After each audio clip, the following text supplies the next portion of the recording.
everybody. Welcome back to the Pylon Show. It is episode number 104, and it is going to be a great episode. I'm actually pretty sure we haven't even started. It's already my favorite episode. It's that good. It's going to be amazing. Thank you for joining us. Let me introduce my guests real quick. First up, Neuro, welcome back. We found out on episode number 100 you are absolutely one of the most invited guests on the show, so I'm glad to continue to build your ranks. How are you doing? Hell yeah. I'm hanging in there. It's been a very heavy couple weeks, but I think those are the ones that really test you and allow you to build character and grow. So I'm grateful for that and all the fantastic people who are riding out this shitstorm that is 2020. That is a fact. It is grinding on everyone. We just went up to level 2.5 here a week ago, where basically everything's empty again. And it's like, oh, I felt like we were recovering. I'm like, damn, I made such a good choice 12 years ago to move to Korea. Back in that shit boat. Anyways, thanks for coming on, Neuro. Aoret, how are you doing? I'm great. Really, really excited to get to be on the show again, and especially to get to do this topic. This is obviously, near and dear to my heart. Something I've been thinking a lot about for the past, more than a year. So yeah, really hyped. Yeah. No, it's totally awesome. For those of you who don't know, we're going to be talking about books that help you in StarCraft, and I do want to mention they do more than that. They these books will actually just make you better at everything you do. Okay, and it's not like we don't have this list of self-help books or something. That's not what this is at all. Okay, this is something very different, and we're going to talk really in depth on it. It's going to be just amazing because this is one of my big passions. I know you guys are really into it, and Aoret, you have a book club as well that we will plug a lot during the show, where people can get even more talks like this. But first up, let me talk about our sponsors. Of course, our Patreon. Patreon.com/ThePylonShow. This is the greatest way to support the show. This is what really keeps the show going. Thank you so much to everyone who has supported us over the years and continues to do so. We really appreciate you. So check that out, patreon.com/ThePylonShow. And of course, if you are a patron, you can ask Patreon questions of us. And to do that, you go ahead and go to thepylonshow.com. And that is where you are going to be able that's where you're going to be able to drop those questions off. And of course, find out anything and everything about the Pylon Show. It has links to everything for podcasts and show notes and when it is, and it has a forum, and it's got just all sorts of great stuff. So definitely do check that out. Also, we have our Matcherino, matcherino.com / you guessed it, The Pylon Show. That is a great place where you can type in our code. The code of the week is books. So type in books. And you can print free money for us. It's amazing. Also, we have some merch there if you want to get a mug or a shirt or whatever. So big thanks to everyone for supporting the show. Okay, it's time for This Week in StarCraft. You guys ready? Hell yeah. Hyped. Yeah. So This Week in StarCraft, as I'm always mentioning, I kind of go over everything really quickly, but it's in the show notes. That's attached everywhere that you see the show. So if you hear oh, whoa, there's a tournament that sounds kind of interesting. I'm a platinum player and I want to go play in that. No problem. Just click on the show notes and you can just scroll right down, and exactly what I'm reading from will be there with all sorts of links put together by the wonderful Alessander. Okay. Going to page number 3, upcoming events. Some things we'll be talking about in here. ESL Cups, the Gold Series Team Championship 2020 Fall. DreamHack StarCraft 2 Masters 2020 Fall, and Aoret number 50. We also have a list of the ESL Open Cups that are coming up that you can go ahead and register for, and you can see how the points are really starting to impact the running. For instance, Hero Marine has won 180 points already. It's just crazy. I bet you he won the EU Cup this week. I haven't checked yet, but it's a good bet. Let's check. ESL Cup Korea. We had DRG over Cure 3-1 in the finals with Stats and Solar making that top 4 as well. Very stacked one compared to a lot of them that we've seen. We also have the ESL Cup EU. There it is. Hero Marine wins again over Clem in the finals. This is becoming very common. Hero Marine has won 12 of these cups or something, at least. It's insane. Congrats to Hero Marine for another win. We also have ESL Cup NA. Looks like Neeb took down Future in the finals 3-2. Parting and Special with the top 4. Damn, that was stacked too. A good week for the ESL Cups. You can, of course, check those all out. We have links to the casts, for instance, Pig and Base Trade, two people you know very well. Cast that, Renegade, Rocklets, and Romsley as well. We have the Golden Team League Championship 2020 Fall. Dragon Phoenix Gaming is in the lead, 3-0 right now. Kaizi in second. Jin Air only in 5th place, but it's still early in the season. So definitely try to check that out. It's on the Blizzard Game channel, which you'll need to click to go to the link for it because it's like a Chinese channel, so I can't just like read it off to you and have you remember it and type it in. So go to the show notes. We have DreamHack StarCraft 2 Masters 2020 Fall Europe. It's continuing to play. We'll probably go more in depth on these as the group stage is finishing up. We'll probably dedicate some more time on an episode to really kind of go over the results. But yeah, you can take a look and see that it's kind of as you would expect. Raynor, Cero, Clem, and Alazer all leading groups, with the second places being Lambo, Showtime. Oh, Gerald, that's kind of interesting. And Hero Marine. So very cool stuff. Of course, a lot of this is being cast. You can check it out. We have the DreamHack Masters 2020 Fall LatAm edition, where Special took down Cham in the finals 4-3. But he lost in the winner bracket to Cham. And I think that was the same day he got eliminated from his GSL group. He was having a rough day there, but he came back. So congrats to Special for yet another win in that area. And congrats to Cham. That's a really great result for him, 2nd place. Looks like Kelger got 3rd. Eric in 4th. We also have the Taiwan, Hong Kong, Japan, and Macau qualifier. Nice. Took down Haas in the finals. Nice. And it was an all Protoss top 4 with But Always, or top 3 with But Always in there. And then Yoger got 4th place with his Zerg. So congrats to Nice for winning that 1st place. We also have the Oceania/rest of Asia. Probe took it down 4-1 over Scyther. Meomeka got 3rd place. And looks like Risky ended up in 4th place. So congrats to all. We have the North American region as well. And I believe that's actually playing like right this second over on the ESL channel. Oh, or they actually, looks like they might have rated us. So that just finished up with actually quite a nice match. Rob taking out TLO there, I believe. So congrats to him. But welcome, everyone. This is going to be a great episode of The Pylon Show. Stick right there. Stay there. Don't go anywhere. Yeah, M. Canning actually leading his group. Scarlet in 2nd over there. Neve in 3rd. That's kind of crazy. Estrella leading the other with Nina in 2nd. Very cool stuff. I'm sure this will change going forward. Again, we'll talk about all this as it progresses through these stages. Speaking of M. Canning, I appreciate Cobra putting me in M. Canning's stream setup for this episode. I have the library background here. It's perfect. Oh, I was like, all I really know about M. Canning's stream is that there's lots of disruptors and a shitty microphone. It's like, no, you sound great, man. What are you talking about? Yeah, congrats to him for doing well so far there. For the China edition of the DreamHack Masters, we have time winning Group A. Group B is going to be playing today, it looks like. So, yeah, you can watch that. And then for the kind of final bracket that will be taking place in 2 weeks, you see the players that are already in. Of course, we already have the top 6 from Korea in. 2 of each race. Very nice. And you see Special, Nice, and Probe have all joined them as well while we play out Europe and North America to figure out who's going to go into that tournament as well. All right.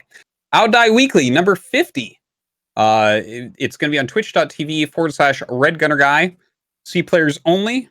Ineligible players include Risky, Azure, Iagaz, Hut, NXC. Okay, so basically, I guess they've banned a lot of the good players in the region. And a random prize to 1 lucky Vietnamese participant. Okay, so I think that this is probably... this happens sometimes in tournaments where really top-end players get banned to kind of foster the scene with the lower-ranked players feeling like they can play. So I think that's what's going on there. They basically took out the players that do very well in that region tournament-wise. But it's got a little bit of a prize pool and some cool stuff going on. You can check it out. This week in StarCraft, we have GSL Season 3. We just did Group B last night, and I tell you, there was one very good match. Spoiler alert, mute your audio for the next 15 seconds. Zest vs. Creator in the final match was my favorite PvP of the year. I think that was a fantastic series.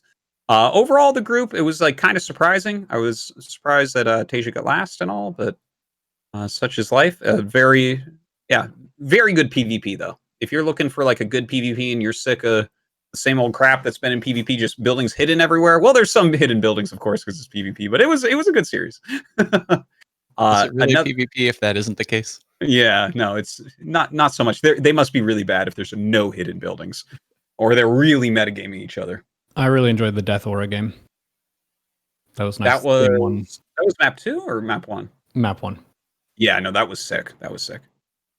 Yeah, and also we have Group C coming up. By the way, just a reminder, that's going to be on Friday, not Saturday for KST. So basically the day before, and it's also at kind of a weird time. So it's I don't know if people are going to remember all this, but luckily YouTube will remind you if you have it set up like that. But yeah, it's because that is literally the date that we started GSL on 10 years ago. So it's kind of a special episode. I don't know what's going to be special about it, but I'm sure something. We must have some videos or something ready to play. So definitely do check that out. Maru, Nightmare, Ragnarok, and Dream will be playing. Okay, Alima League, number 202. Kira over Prince, 3-1 in the finals. Armani and Solar bringing out the top 4. You check that out over on Maynard's channel. We have the OSC King of the Hill Weekly. Christiana held out for the longest, but Max Packs ended up closing out the week. And that's over on Creighton's channel. We have NA Apprentice Season 4. Pili Pili 4-2 over Future in the finals there, with Dolan and Nina rounding out the top 4. Aodai Weekly. We had Justice Simon over Thulclau, taking down yet another victory. Check it out on Red Gunner Guy's channel. We have the CSO Cup number 3. Registration is open to players of any MMR. So do take a look. The next tournament will be on the 5th of September. Amantes de StarCraft 2 Gladiatores. Turkey Dano, the wonderful and famous Turkey Dano, takes down first place there, 4-2 over Terran in the finals. Congrats to him. It's over on Cosmos SC2. All right, SCV Rush Open. Marsman SC, 3-1 over CSC Ashbringer. You can check that out on SCV Rush 1 on Twitch. We also have the NA Team League Rumble 3.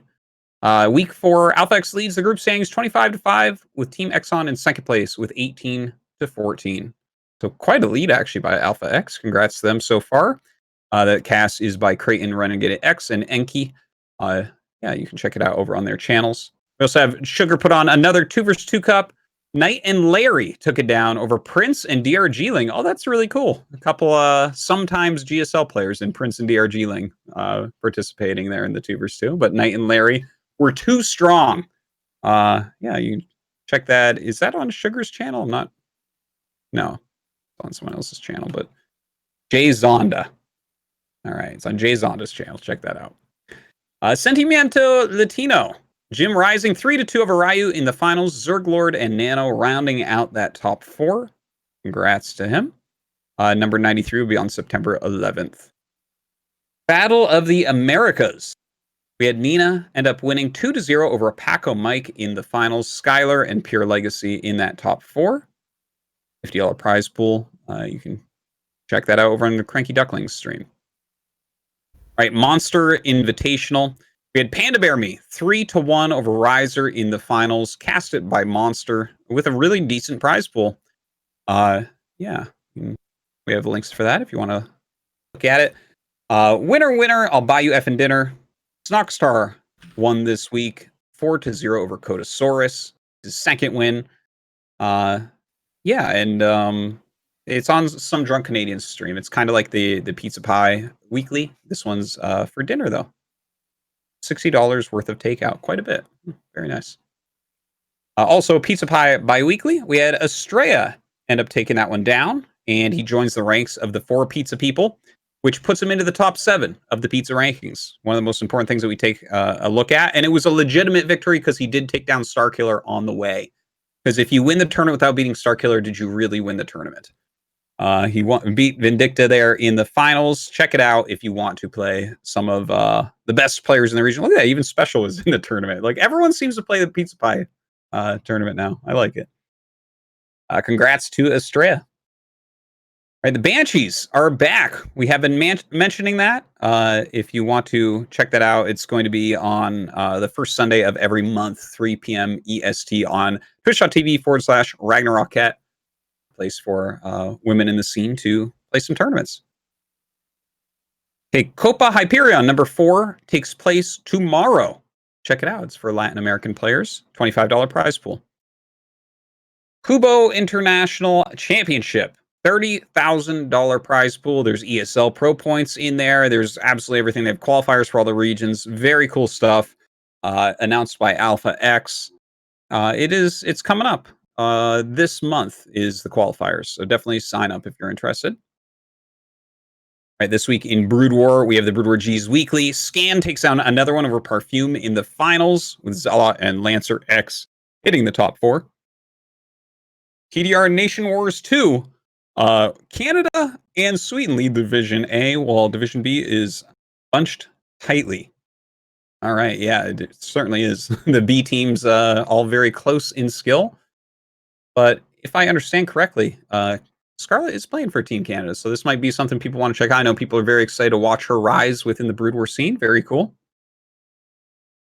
We also have the KCM Challenge Season 3. Looks like Team Protoss still winning with 7 points over Team Terran with 6 and Team Zerg with 2. If you want this is my pick for the best content outside of ASL for Brood War. It's really great. It's like a race survival series every single week. And that, Caster Muse casts it some, and KCM casts it, and it's a great tournament, so check that out. We also have the BSL Season 10. It has been announced. Check it out at bombasticstarleague.com. This is really open for everyone. It's really hard to be up at the top because you have to get a huge amount of ladder points to qualify for the Pro League, but there's also a Gosu League. There is also the Chobo League. So, like, it doesn't actually matter where you finish. As long as you play the prerequisite number of games, you'll be in a tournament at the end. And yeah, there's a lot of money on the line. It's a good time. Everyone loves BSL. The foreign scene gets very active during this time. So again, check it out, bombasticstarleague.com. We also have ASL Season 10. It starts on Sunday. We have it's incredibly stacked, and Flash is playing random. That's all you need to hear. Check it out on Sunday. We also have the Rookie Star League. This is for newer players if you want to play and learn against newer players within the scene, because, you know, a lot of people who play Brood War have played a long time and have very high MMR. So yeah, check that out. Also, All-Star Co-op PvP mod. Spy 12150 beats Full Heart 2 in the finals. Congrats. And Coach Pupil League 5. Sign-ups for Season 6 begin in a few weeks. Coach Pupil League is one of the best places to learn. It pairs up new players of Brood War with strong, intelligent coaches who will help you out, and then has everyone play matches against each other in kind of a Pro League type-ish format where you play people of similar levels. Okay, that does it for this week in StarCraft. Take your seatbelts off. All right. Okay. Pretty swift. We were memeing with the copy pasta while you're rolling through that. Oh, were you? Yeah. Just giggling over here in the back of the class. Yeah, I have my monitor setup doesn't let me watch Twitch chat while I'm doing that one. So I glance over occasionally. I did see you guys laughing, so I'm like, I wonder what's going on. They're having a good time somewhere. Yep. Okay, so let me try to introduce this, and you guys can add to what I say here. So basically, we're going to be talking about books. Like, how did I intro it to you guys? Something like books that help you in StarCraft. And I knew you guys would both know what I meant by that, where it's like, how many books are actually written about StarCraft? I don't know. There's probably like a couple of them, but who cares about that? What we're actually talking about is like books that help you that might not be specifically about StarCraft, but really everything is the same in the whole universe, kind of. It's like I don't want to get too I don't even know what to call it, but like you can read a book about tennis and it will make you better at StarCraft. And I know that Right. that can sound weird, but if you don't know exactly what I'm talking about and agree with me, this episode could actually change your life. Like seriously, this stuff is amazing. You guys want to help me to clear up what I just said right there? That was terribly said. Well, I could start by telling the story of why I got into StarCraft in the first place, because it is connected to the literature that I read. Please. So, my name is Neuro. I studied cognitive science and neuroscience in university, and one of the courses I took was judgment and decision making. And one of the things we learned was that human beings are terrible at making mathematically sound judgments and decisions when it comes to complex spaces modified by the emotions we experience. We're basically hunter-gatherer kind of creatures that succeed and thrive in that environment, and that's what our brains are adapted for, where we're chasing down game, stabbing it and killing it and cooking it, or we're gathering nuts and berries and trying to build huts and survive. That's the format of existence.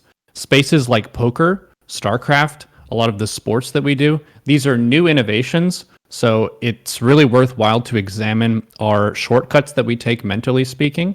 And I was taking this course and I was like, man, we are really bad at making sound decisions. We're very easily compromised by our emotions. Maybe I could take a stab at poker. Like, it doesn't seem that hard. I'm good at other video games. So I went to Canada, set up the accounts and things like that. And I actually got destroyed, just totally smashed.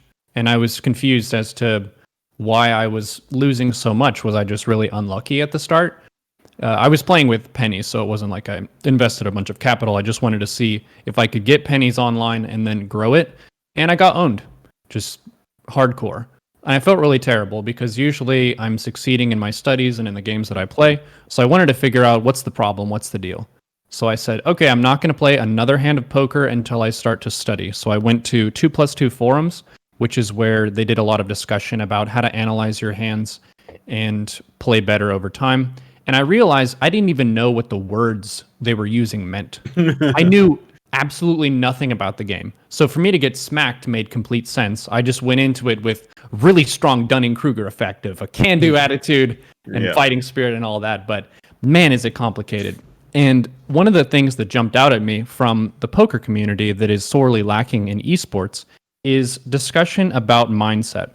One of the books I'm going to talk about today here is The Mental Game of Poker.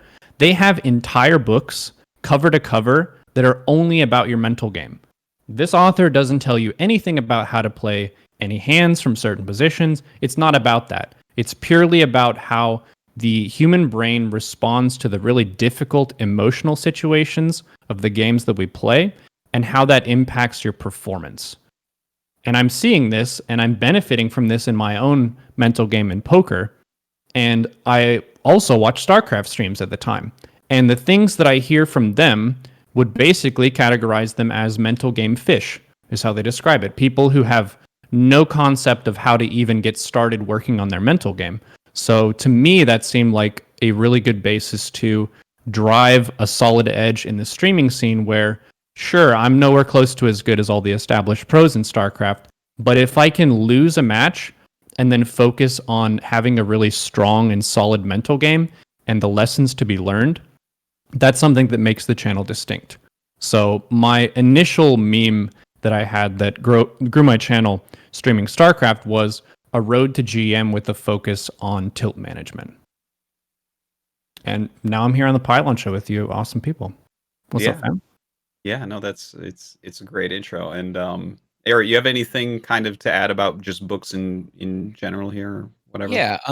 So one kind of thread that Neuro mentioned there is this concept that, you know, the book, The Mental Game of Poker, like, yeah, okay, I guess notionally we are talking about humans who are playing poker, right? But there's no mention anywhere in the book about, you know, here's how you do this game. This hand is good, this hand is bad, or, you know, any of the mechanical stuff, right? And that kind of is the reason why your statement, Artosis, is correct, right? You can read a book about tennis and it can help you with StarCraft because yeah, okay, maybe they mentioned some tennis related stuff, but that's not really the point, right? It's the way that I like to think about it, and think about this subject in general is like the game that you're applying it to, or the subject matter that you're applying it to, is kind of like a laboratory or like a little playground for the concepts, right? So I like StarCraft as a laboratory for these concepts so that I can develop them for my life in general. And this is kind of back to your point, Artosis, that like it'll make you better at like most of everything you're doing, because what you're building up are generic tools for handling these situations that Neuro's talking about, where it's like, your hunter gatherer brain is not set up for some of this stuff, like not even remotely, right? And you can improve these skills, and you can grind kind of, how to learn things, how to manage my emotions, and all these other topics. But you are going at a lot of points, you're going counter to your own human nature. So it really requires some deep study and then a lot of practice. And this is kind of what actually made me want to study this in the first place, because I was reading these books and trying to relate it to StarCraft. And I'm just thinking, man, like I know that this stuff is really good and really smart, and I just can't figure out I can't wring all the value out of it, right? I need to like talk to other smart people and try to figure out, what are all the applications of this. Yeah, yeah. And it like I want to mention, like, when you're reading this, yeah, it doesn't like say things in a lot of these books like, oh, this hand is good, that hand is bad. But a lot of times when I'm reading these types of books, some of them are very conceptual, where you're like, oh yeah, no, that's great. But other ones, like even if they talk a little bit about whatever game it is, like if you just take tennis out, that word out, and put in StarCraft instead of set, you put in game or something, then suddenly you're like, it makes just as much sense. It's like this is just a real thing. So that's kind of what we're trying to do with this episode. And I do want to give a huge shout out, Aoret. I know you have a book club. Can you talk about that a little bit? So, because I know people are going to love this talk and they're going to want to see more, but this is a one-off Pylon episode, and you are doing stuff like this all the time. Sure, yeah. So the Archives Book Club is sort of like a monthly-ish thing that I do with a co-host named Advertise. And we have guests on the show, other StarCraft people. We just did an episode with Max Yu of TerranCraft. I believe that was shouted out a few PylonShow episodes ago. And essentially what we do, we started it off as like a, read along with us style book club. What we found is that the majority of StarCraft folks prefer a format where it's sort of, we read the book for you. We pick out some of the important concepts. And it's not, we have it all figured out. It's like, these are the concepts that we think map well to StarCraft. Now let's talk about it. And so what we do is kind of prepare notes with, those concepts. And then we let the discussion emerge between Adverset and myself and the guest, and kind of tease out the StarCraft pieces live. So if you're interested in this stuff, it is a great thing to check out. Obviously, I really appreciate it if you give it a shot. We can, I'm sure, plug that towards the end. Yeah. Great. Well, I guess let's just start talking about some of the books and kind of dive into this. Let's see. Where do we want to start? Maybe what was one of your books, Aoret, that you wanted to talk about here today? Yeah, sure. So my first one is going to be Make It Stick. Got it here. I'll do a little book modeling for the chat. Yeah. I do have a list. Like, I think if you mouse your mouse over the screen, there's like a list that I put the books up on my blacksmith whatever thing. So hopefully people can find it there, or just go to Amazon, Google that. Yeah, go ahead anyways, please. Yeah, so a summary of this book, right? This is essentially how do you efficiently learn and remember things? And it turns out that a lot of the science on this is really, really incredibly counterintuitive. And a lot of the things that we've been taught historically, like if you grew up in the States and went to grade school, definitely you got taught a lot of wrong stuff about the proper way to learn and remember things. And the science is like pretty new. It's like the past decade or so. There's a key concept of sort of desirable difficulty. The idea that in order to learn stuff, you have to do some like hard and uncomfortable things, and they don't really feel like learning is happening. And you have to train yourself to recognize that that sensation is actually like the good stuff. That's when the learning really is happening. So some bad strategies here. What are the things that we've been taught that don't work? Mass practice. So the notion that, if I want to, be able to box my workers a certain way, I should just sit there for 3 hours and box the workers until my hand knows how to do that. So there's a study that they reference in the book where some like grade school kids were training to do like a competition where they throw a beanbag into a target like 5 feet away, and they had some of them do this, right? So throw into a 5-foot target over and over and over and over again. Then they took another group of kids and they said, throw at a 4-foot target. Now throw at a 6-foot target. Mix it up, do some of one, do some of the other. And then they had them compete. The kids that had never thrown into a 5-foot target ever in their training outperformed vastly the ones that were throwing at a 5-foot target over and over and over and over again. That's crazy. Yeah, and the book is full of little examples and studies like that. Other bad strategies like rereading information. If I'm trying to learn a build order, just like putting it on my mirror and reading, okay, 14 pylon, 14 pylon, 14 pylon every morning. That's not going to do it either. Anything that feels easy and fast and like you're getting tangible progress is actually kind of bad. Some of the good strategies here: practicing retrieval. It's like quizzing yourself, right? If I go and I do the build order right before bed, just execute it in an empty custom, right? And then the next night, I don't look at my notes. I don't read the build order and I go, okay, how much of that do I remember, right? Oh, okay, I get to where I put down the robo, but then I don't remember what to do. That oh shit, I forgot feeling, that's actually the good stuff. And that's what kind of trains it into you. There are a few other strategies. So what I just mentioned is spaced repetition. So the notion that I am going to repeat the practice, but I'm going to do it now and again, right? I'm gonna not jam it over and over and over again. You can also interleave the practice. So maybe I'm going to practice my PVZ build order and then my PVT. So I'm not doing the same thing. I'm kind of just quiz one, quiz the other, quiz one, quiz the other. You can vary the context as well. Maybe I'm trying to remember a certain trigger, like if my prism gets killed, immediately build a prism, right? And then there's different contexts around that. Do that skill while there's a Widowmine drop happening. Do that skill while you're engaging into some Lingbane Hydra. Can you enforce that trigger in different contexts? I would say that's like pretty good. Like I tried to get through all of Make It Stick as fast as I could there. Yeah. So basically, it's about trying to get new concepts and ideas to stick permanently in your long-term memory and practice. Yes, exactly. Does it talk about like spaced repetition systems and stuff like that in there? I think there's a little bit of a discussion of it. It doesn't.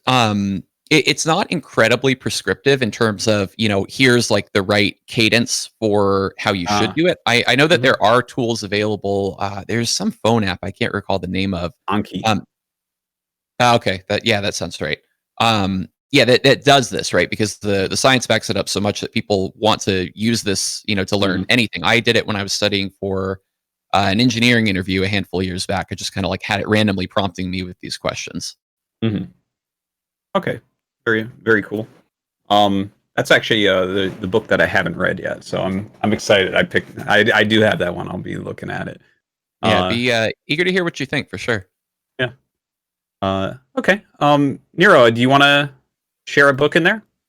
Absolutely, got to start with The Art of War. The Art of War jumped out at me because it has a lot of basic concepts of military command, which apply pretty much copy-paste directly to StarCraft. There are obviously certain things like teleportation and warp prism juggling and stuff like that is far too advanced for the ancient Chinese wisdom of Sun Tzu. Yeah.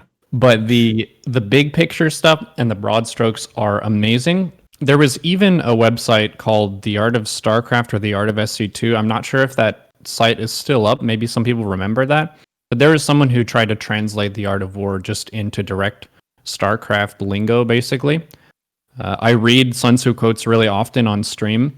And one of my favorite things to see would be people who are playing StarCraft and they complain about some concept that was ironed out 2,000 years ago and written into a book. So it's kind of like making mistakes that you could easily learn from. One of the really simple ones is attacking uphill sucks. This has been known for a great deal of time. And yet still, people will shove their stuff uphill into the opponent and take a terrible fight and then say, fuck Protoss, dude. It's like, really? You just bungled the situation like an idiot from something that should have been figured out long ago, and then now you're blaming. In fact, it's in a book that's like thousands of years old or whatever. Yeah. So. Another really funny one. Can I just read some from this that I go over a whole bunch? By the way, I just want to, just for my own personal reference, which translated edition do you use? Samuel B. Griffith. Okay, because I have the Thomas Cleary one, and it's just like, it's too much. It's like, I'm going to try out yours. Yeah, I've heard some of them suck. I haven't read all the other. This was like the highest rated one, but I'm like, it has like every person who's ever added to the Art of War, like noted in it. So it's like, I don't know. It's just like reading the same concept said 7 different ways each time. And I'm like, there has to be a better translation. But sorry, who did yours again? Samuel B. Griffith. Okay. Okay, please go ahead. This is me. Yeah. Okay. So I want to read some of it and then also just talk about how I think about it in the StarCraft context. There's this segment I read to chat pretty often. All warfare is based on deception. Therefore, when capable, feign incapacity. When active, inactivity. When you are near, make it appear that you are far away. When far away, that you are near. Offer the enemy a bait to lure him. Feign disorder, and strike him. When he concentrates, prepare against him. Where he is strong, avoid him. Anger his general and confuse him. Pretend inferiority and encourage his arrogance. Put him under a strain and wear him down. When he is united, divide him. Attack where he is unprepared. Sally out where he does not expect you. So many of these just apply directly to the application of your forces. A lot of people get really stuck in the like StarCraft mindset of I'm trying to build the stronger army that can move into the opponent, and how that causes you to play into defender's advantage pretty much every time. And you miss out on a lot of opportunities to exploit people's tunnel visioning. We have a very strong tendency to want to look at the fight, and people have a bias toward micro, where they think that a really fancy micro move is what is required to really advance and rock the StarCraft matches, when really it's about directing your opponent's attention and choosing the battlefield. That's a really, really important aspect of taking successful fights, is understanding the game state of who's ahead, who's behind. Being able to bluff and posture is a really cool tactic, especially in ZVZ, Roach Wars, doing stuff like running your roaches forward under their overlords when you have no intention of taking a fight, because you know that your opponent is ahead, but you want to force roaches out of them so that they end up allowing you to catch up a little bit in the game. This stuff is really, really rich, and I feel like it's not too hard to take a lot of these direct quotes from Sun Tzu and just think about a few different cases where you could do that. Like, when he concentrates, prepare against him. Where he is strong, avoid him.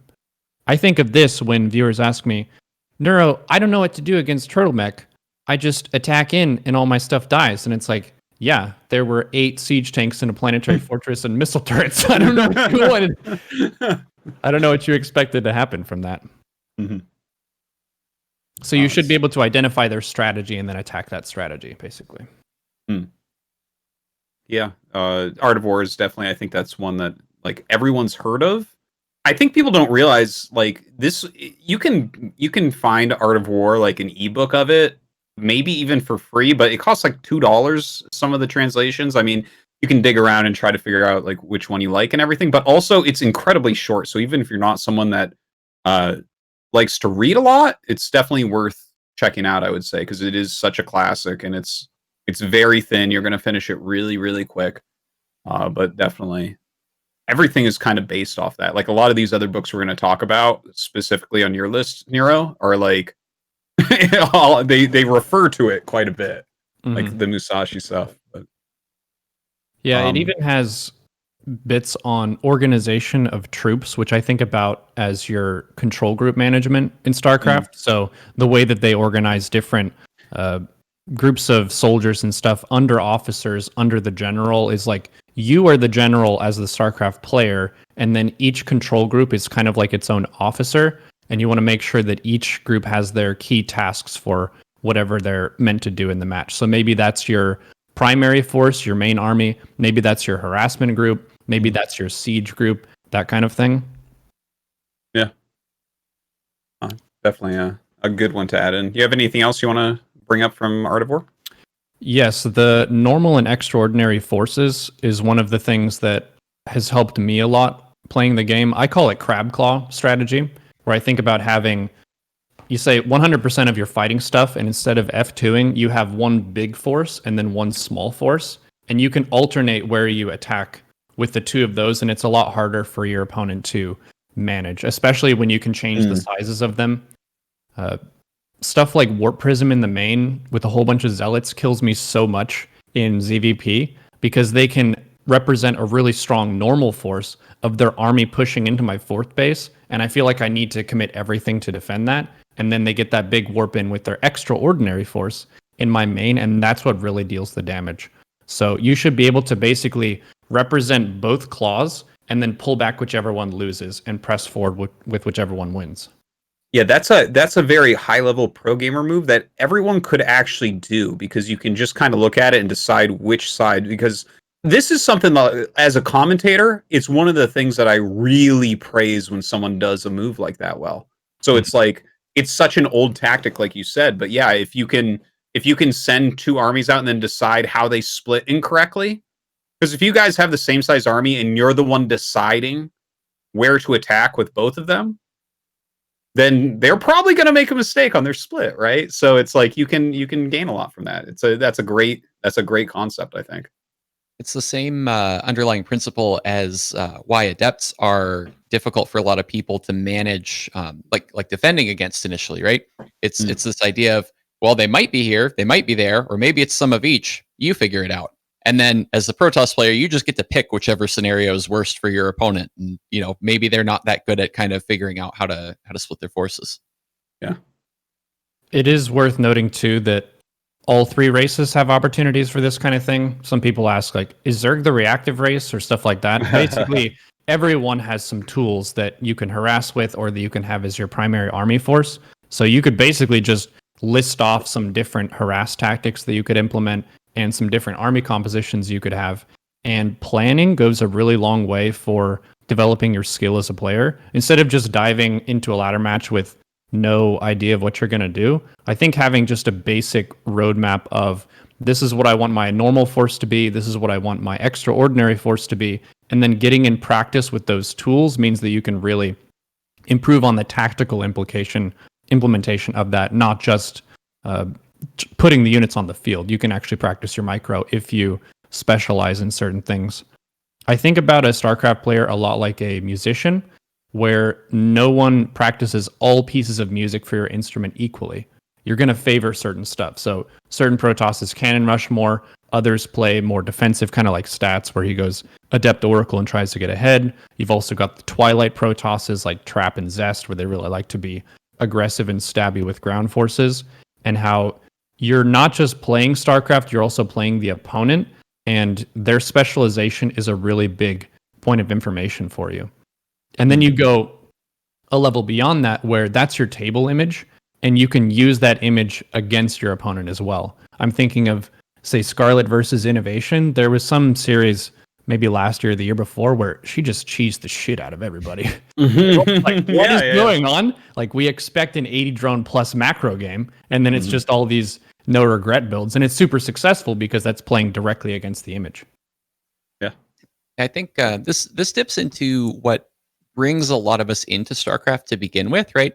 You think of the tactical stuff, the strategic brilliance. You're like, oh, I want to do that. I want to fool my opponent and make these cool moves. And you learn, like, yeah, okay, sure, but there's like this huge mechanical barrier that you need to get over first. You should really probably focus on that. But I think Neuro's right. Like, you can at any level incorporate some of this, and you should, because it's fun and it's really motivating, right? I think the other point I wanted to make here is that what your sort of so-called specialized forces are actually can kind of change throughout the game. So there's this later game big claw, small claw kind of scenario, but it can take a lot of forms. There's, a good early game example would be what I like to call the look over here Reaper, right? This is the Reaper that approaches the front of your natural right as the Widow Mine drop is coming into your main, right? And it's very much just kind of dangling a shiny in front of you so that you don't, look at the Widow Mines. That single Reaper isn't going to be a good, small crab claw later on in the game. But boy, is he great in Diamond League when you're just trying to kill an entire mineral line. I mean, that one works on me more often than not. That to me resonates with the encourage his arrogance quote, where sometimes feeding a small piece to your opponent makes them feel very smart. They're like, yes, I am the better player. Look at this clown like fucking around, and you're killing something, and then you go to your main and there's a Liberator with 18 kills. I know that feel. Yep. Okay. Anything else with Art of War? It's, to me, at least for this translation, it's a really easy read. They break it down into bullet points and then they have quotes. If you wanted to do it really fast, you could just read the bullet points and not the quotes. And it's a really nice book to skim as well. Because when he's talking about the specific number of horse chariots and like supplies and things like that, it's not as directly applicable to StarCraft. It's more just the flavor of the time period. So in terms of the depth of it, it's as deep as you want to make it if you want to think about all the different ways you can apply things. But there's plenty of stuff that you can skip, and then some of it is just history as well. But I would highly recommend this. I would say that you can cut down on a lot of the really silly, stupid mistakes that get made in StarCraft. And it's okay to make stupid mistakes. Human intuition is not perfect, going back to that judgments and decision-making point. We fall into some predictable pitfalls, and you shouldn't feel bad that you do that. Basically, as long as you're aware that I messed up and I want to figure out why and how to prevent that, that's the key to improving over time. So it's okay to make the blunders. Great. Okay, let's jump to another book. I'll bring one up this time. Nice. So the book that kind of got me started on reading books to get better at StarCraft, I forget how long ago this was, maybe 6 years ago or something. I picked up this book. It was just like there was like a Kindle sale or something, and so I just leafed through, and it was like $1 or something. So I just picked it up and like cracked it open. And most of the books that I read are in Kindle because I live in Korea, so it's like English bookstores are few and far between. We have one English bookstore in the country, and then a couple shelves at most of the big bookstores. So it's like hard to get stuff. So yeah, a lot of my stuff is on Kindle, but this one is called Mind Gym. And you can see it on my Kindle app on my phone. An Athlete's Guide to Inner Excellence by Gary Mack. This is something I talked about some in Fear Dragon talked about because I told him about this book a long time ago, actually. Should have actually brought him on here now that I think about it. But this book, it really got me started down this path where I'm like, holy shit, this book is pretending to be about athletes and it's about StarCraft. That is the craziest thing. I don't even know who Gary Mack is. Is he even GM? I don't know. But it talks a lot about how to like maintain your mindset, how to practice in your head, how to have the right outlook. It's incredibly there's so much that I learned from it that I've just been like, and it set me off down this road where I'm like, oh, this is the coolest thing like ever. It talks about preparation, strategy and practice, physical and mental prep for something, how important confidence is and how to build confidence. It breaks things down. Like confidence is when you've worked as hard as you can work to improve at something, right? And like, so if you haven't done that, you're not going to feel confidence. And if you have done that, you'll feel confidence. Isn't that sick? And it's like, no shit, of course. Like it sounds obvious, but to like read this in a book made for athletes is amazing. And I know that to mention basically, oh, and I think Fear Dragon's actually talking about it in the chat right now. He bought a bunch of copies of the book and gave it to some pro gamers. And he says right here in the chat, I was going to tell this story. He just wants to say that Game Time, Jon Snow, and Rays credit their runs at MLG Anaheim 2016 to having read it the day before their matches, because he bought copies for some of his friends, right? And then they had the best tournaments of their lives after reading it. And I think that I want to mention that a lot of these books Like, I will peak my MMR the next day after reading a lot of these. Performance-enhancing books. They really, truly, truly are, especially one that you're going to bring up later, Nero, is every now and then I have to dive into it when I've had too many rage moments, and it really helps me. But yeah, Mind Gym it's like a great starting point for sports psychology, I think, if anyone's interested in that area like I am. So You mentioned prep and confidence. One thing that has helped me a lot for my Tuesday Samurai streams is exercising beforehand and taking a cold shower, because both of those feel like I get to represent my force of will and do something above and beyond what is required to ladder in StarCraft. So you feel more like a badass by having a really intense workout and then by testing yourself against cold water. And I think the strongest and robust confidence that other people cannot take away is the one that's based on action. You did this thing in the past and you have built that confidence. It is a permanent fact in the history of your life. Whereas self-esteem, it can ebb and flow more. Your image and stuff is more based on how people perceive you, but confidence is built. And if you're confused about how to do that, just try to take one step forward in a way that you perceive to be worthwhile and productive for you. I don't know. That actually kind of reminds me of the thing, like the Superman pose and stuff. Like, stuff like that, where it's like, oh, there's all sorts of little tricks you can do, and I like that with the cold shower thing. I hadn't thought of that one before, but maybe I'll try that out. It's not the most cozy though. No, certainly not, but it's completely doable. My shower does have a cold function that I normally wait and then I get in, but maybe I'll just jump in next time. Okay, Aoret, you have another book for us to talk about?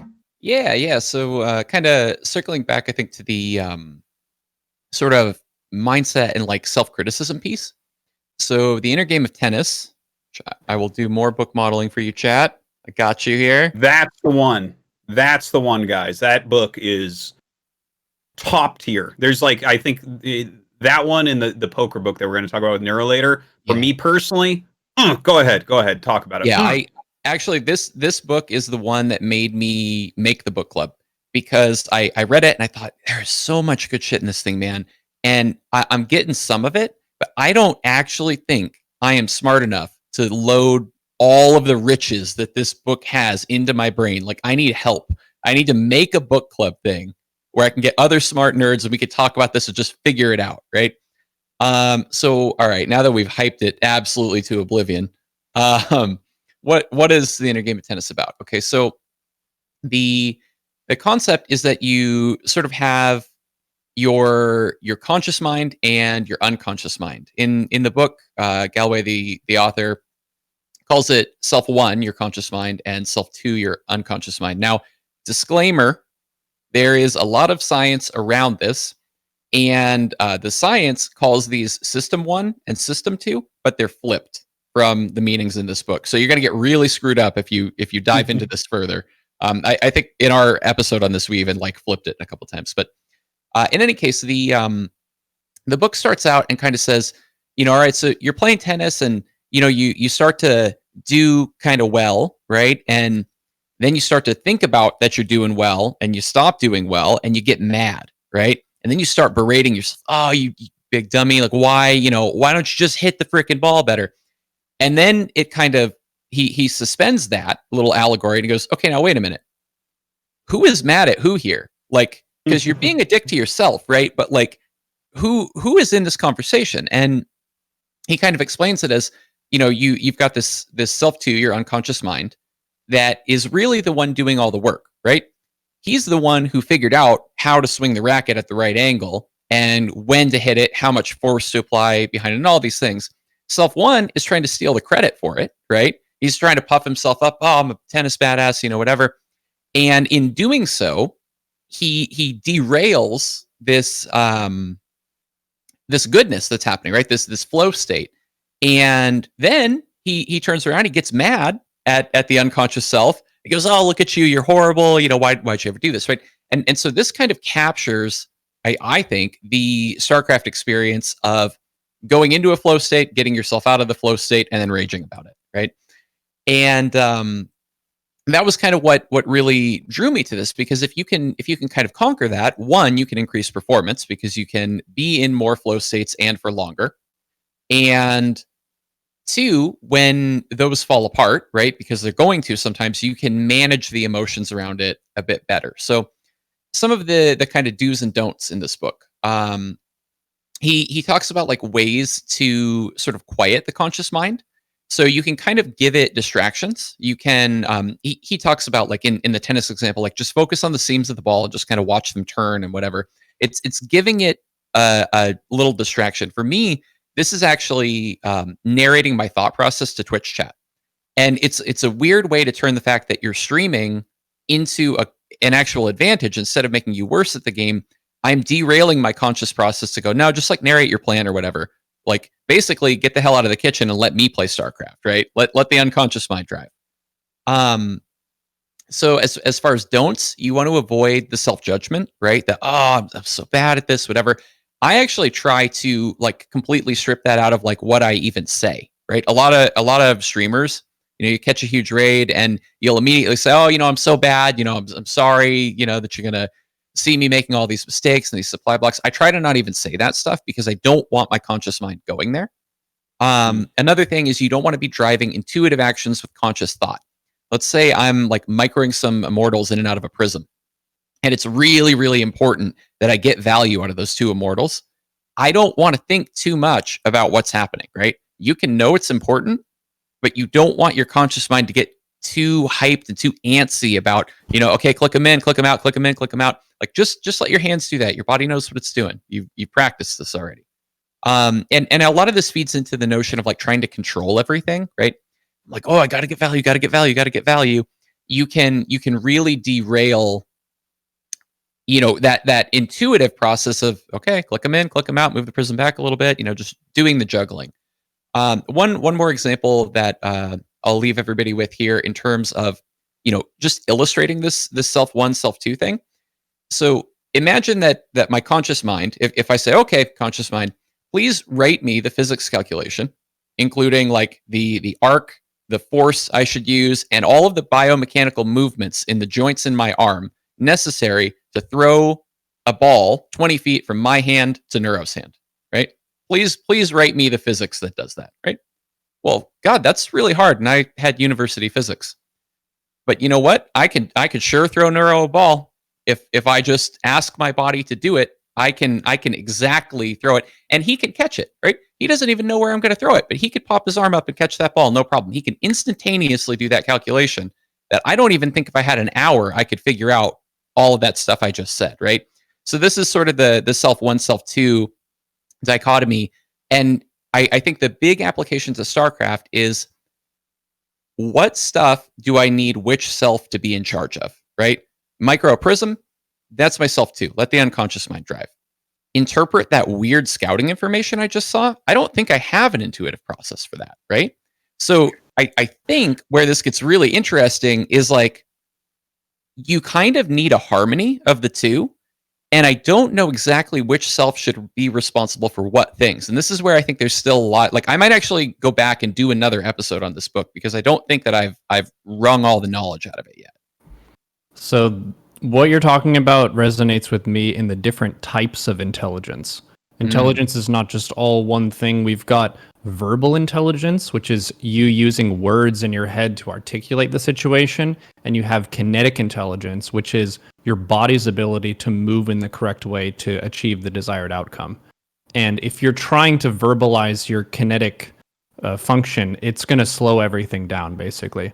So one thing that I really notice whenever I click into a flow state is I just start to macro, and I'm droning and saturating and taking gases, but I'm not verbalizing every single step. Now I'm going to make 2 Evo chambers. It's just, I know that that's about the right time. Now I'm going to take a 4th base. I just know that I have an opportunity to take a 4th base, and I just do that without hesitation.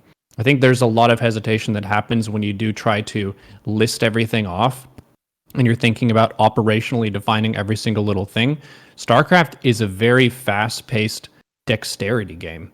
You have to be fast with your hands, and that kind of process isn't something that you're always going to be scripting out. A lot of fights are messy, And they're based on the mistakes that your opponent makes and the openings they create that allow you to capitalize on that you couldn't have known ahead of time. You can't necessarily know that this player is going to throw these units at this point, but once they do, what is your move to capitalize on that, and how fast can you be doing that?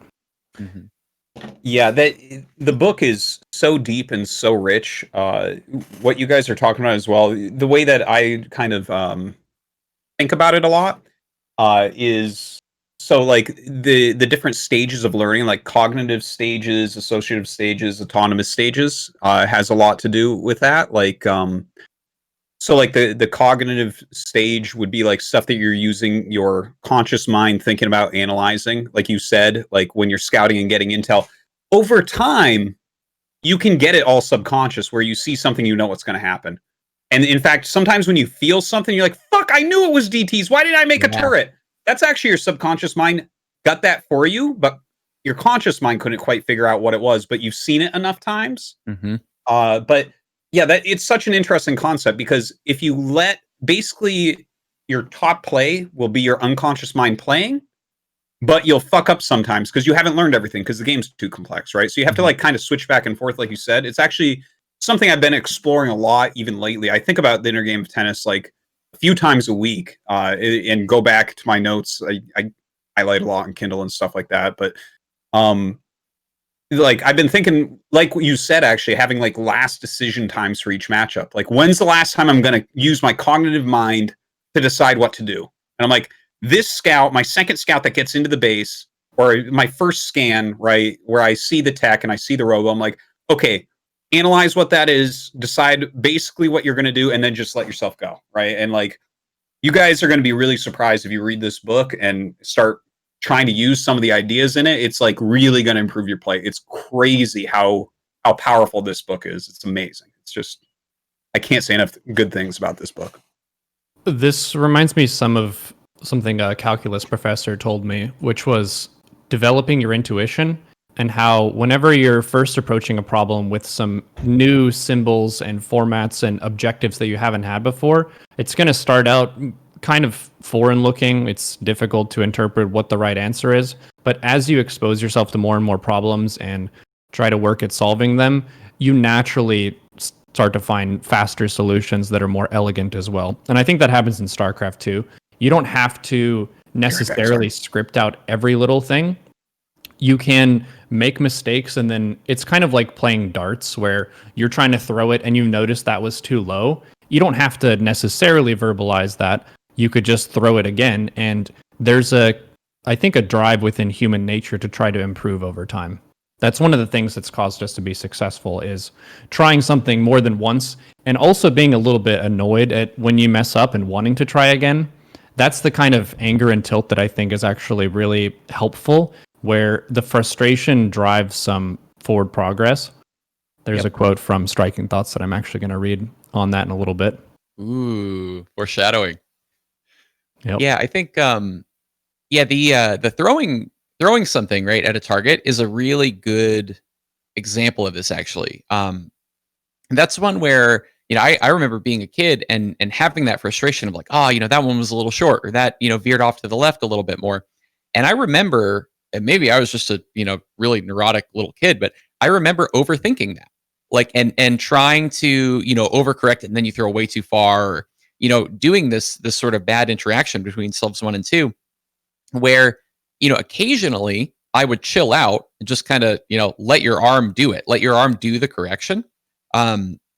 Galway talks in the book about like, just observe what's happening, right? Just kind of like, swing the racket or whatever and look at what happens, and then just keep swinging. And don't try to tell your body, hey, hit it a little harder or do this or that. Just, do the action, see the outcome, and your body will naturally calibrate itself. Another thing he mentions there is when teaching somebody something, you don't say, okay, swing the racket like this, make sure it contacts the ball at this kind of an angle, hit it about this hard. He instead just does it, right? Chuck the ball up, swing your serve, whatever, and then says, okay, now do that, right? And what's occurring is the unconscious mind is sponging up all this good information, and it just kind of like knows how to sort of start doing that and using it. Usually what happens is people have this like rapid uptick in skill followed by a decline when they go, oh shit, I am kind of good at this. And then they start thinking about why and what are all the right things that they're doing, right? Yeah. Yeah, there's just so much to it. Like there's these like kind of old like riddly quote things about how like you can't actually say what's true. You can only kind of point towards it or say what's not true. And I feel like that's exactly what you just said, where it's like you can get really good at StarCraft, but if you try to formalize it and put it into a formula for someone and like tell them, okay, this is how you play StarCraft. Right. You actually are cutting too much out, and you're actually trying to fit into a box it doesn't fit into. And that's kind of that's what I think of when you say that and when I read that book. Yeah, you see this with coaching too, right? Like somebody will say, oh, in this situation do this, right? And then the student does it. Of course, ladder always manifests the exact right example to make that advice be bad, right?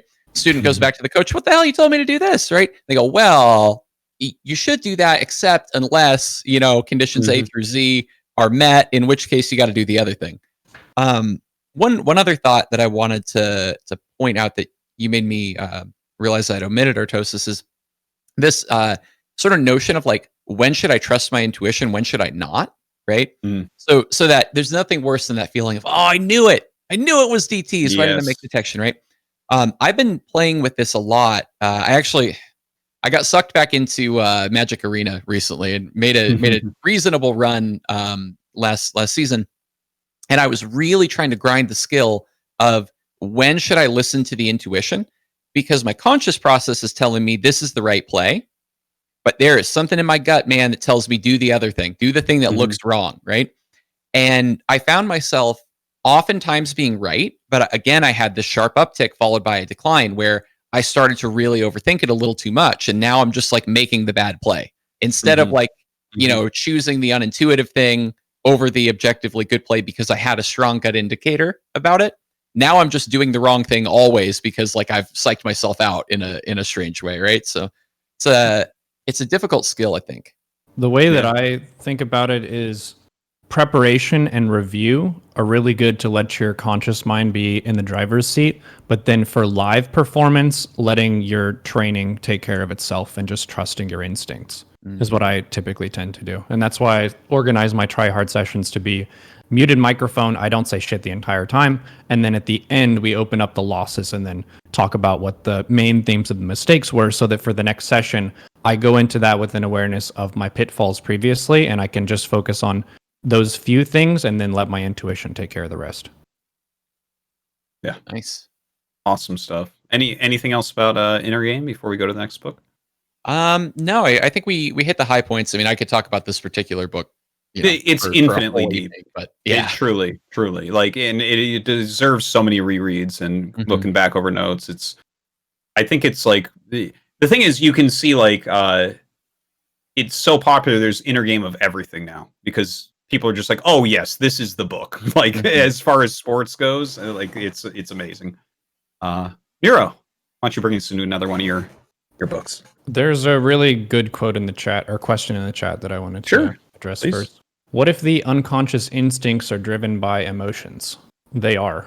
That's one of the really fundamental aspects of being a human being, is that we experience emotions and we are driven by emotions. And it's not something that we should resist or try to stop. It should be an awareness where we understand what kind of emotion it is, and we want to follow our plan for how we address that. So anger, for example, is an emotion that we all experience. There are experiences where you feel anger, and that can be useful to you. We'll get to Bruce Lee in a bit, but he talks about frustration and how being frustrated at an outcome motivates you to want to change and do better, and that's a good thing. The anger itself isn't pleasant per se, but it drives you in the right direction toward being a better player. But the next one that I wanted to do was Miyamoto Musashi, Book of Five Rings. This one, it's kind of connected to the Inner Game of Tennis in the sense of he talks a lot about conscious fighting, where you are thinking about doing a particular sword move and technique versus holding the swords in your hands and letting your body do the fighting. he has a very kind of attitude of emptiness where you shouldn't think about having a plan for every step of how the fight is meant to go. You should be aware of the situation around you and then trust yourself to follow through with your training. One of my favorite excerpts from this is about the rhythm of martial arts, and I'll just read that real quick. There is a rhythm to everything, but particularly in the martial arts. If you do not train in its rhythm, it is difficult to succeed. To indicate some of the rhythms of the world, there are those for the way of no drama. When the rhythms of the musicians playing wind and stringed instruments are coordinated, the entire rhythm is balanced. In the military arts, there is a rhythm and timing in the release of the bow, in the firing of a rifle, and even in the warping in of stalkers. You cannot ignore rhythm in any of the arts and accomplishments. Moreover, there is rhythm in the formless. Concerning the position of a warrior, there is rhythm to the rising in the service of his lord, and a rhythm for retreating from it. There is a rhythm to being in harmony with others, and a rhythm to not being in harmony with them. In the way of the merchant, there is a rhythm for becoming a wealthy man, and a rhythm for ruining oneself with wealth. The rhythm is different according to each and every way. You should discriminate thoroughly between the rhythm of success and the rhythm of failure. There are various rhythms to the martial arts. First, know the rhythm of balance vis-a-vis your opponent, and be able to distinguish the rhythm of imbalance. Within the rhythms of large and small, slow and fast, know the rhythm of contact, the rhythm of spacing, as well as the rhythm of resistance to rhythm. These are essential to the martial arts. If you are unable to discern the rhythm of resistance to your opponent's rhythm, your martial art will not be correct. In a battle of martial arts, victory is knowing the rhythms of your various opponents, in using a rhythm your opponent will be unable to grasp, and in developing a rhythm of emptiness rather than one of wisdom. So there's that emptiness point there. But the rhythms of StarCraft, I think, connect it with music very well. You have certain patterns that all players must follow that are fixed. Your inject times, the creep tumor recharge time, the orbital command energy, the nexus energy. All of those things are patterns that necessarily follow every single match. They can be set off balance slightly by you get harassed, you forget, you tunnel vision, that kind of thing. But the reason that rhythm is so key is one of the ones why I start my practice with an empty custom every time. It's kind of like StarCraft. I said this on a previous Pylon show. It's like two people trying to competitively play a piano piece, but one of the rules is you're free to slap the shit out of the other person who's competing with you. And you're trying to play the best piece you can while also blocking their harass and also harassing them at the same time. But how can you really improve at your understanding of how to play your race in the game if you never get to just play the piano piece unharassed? Yep. So I've always loved that example. Like every time you say that, I just think it's so freaking smart. Like, because there's like, okay, it's a silly example, right? But it really underscores the idea that there is an art to the decision making of when can I take my left hand off of the piano and slap the shit out of the other person, right? Like that is actually a skill, and you need to give some thought to that versus, okay, should I just let them hit me in the face? Should I block something here? Is it more important for me to slap you or not get slapped, right? And meanwhile, like, am I even playing the piano at this point? There are lots of memes about that get posted to the StarCraft subreddit of when you go for some harass technique and you supply block yourself for 3 minutes. Yeah. Yep. Well, I mean, to the piano, like take your hand off to slap, you'll actually find things as you get better and identify this where it's like, oh, this part of the song I only need one hand for, so that's a perfect place to mix this in. You will actually, as you get good at StarCraft, find the locations like this that are absolutely true. And to what Nero said about the single player, I do want to mention, for instance, this is a great lesson from StarCraft 1 TVP. If you can't in single player max out with 2-1 at 12:30, you're never going to do it against somebody. So you may as well sit in single player and figure that out. That's, if you can't hit that rhythm, then you have a lot to improve upon. And why do you're never going to be able to do it. I mean, it blows my mind because even I sometimes I'm like, nah, I'll be able to do it. And then like I go into single player and I'm 30 seconds late. I'm like, whoa, like we got to practice this more. You know, it's very important. Some things about Miyamoto Musashi. He was the greatest samurai of all time, is the legend, basically. So a lot of his wisdom and words are based on experience of kicking ass and being a badass. And it's interesting that he has some overlap in Bruce Lee in taking issue with a lot of the established fighting forms and how a given school of fighting oftentimes presents many restrictions. And this can happen too when you follow a build or you look at a pro player's game and you copy their style, and how that ends up being restrictive when the opponents that you face on ladder do a bunch of really weird shit. And sometimes the best approach is the one that attacks the opponent's strategy, doesn't directly copy the YouTube videos build order kind of thing.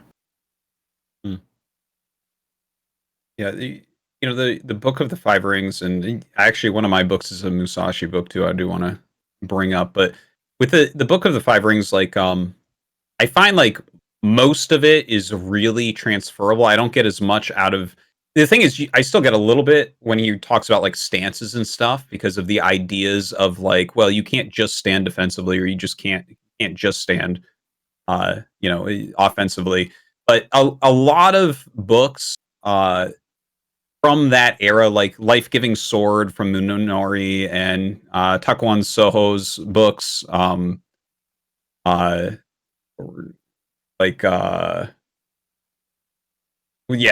like crazy, like The Unfettered Mind from Takuan Soho, and then Life-Giving Sword from Munenori, and those types of books from that exact same era. These people, it was basically like the really strong samurai era.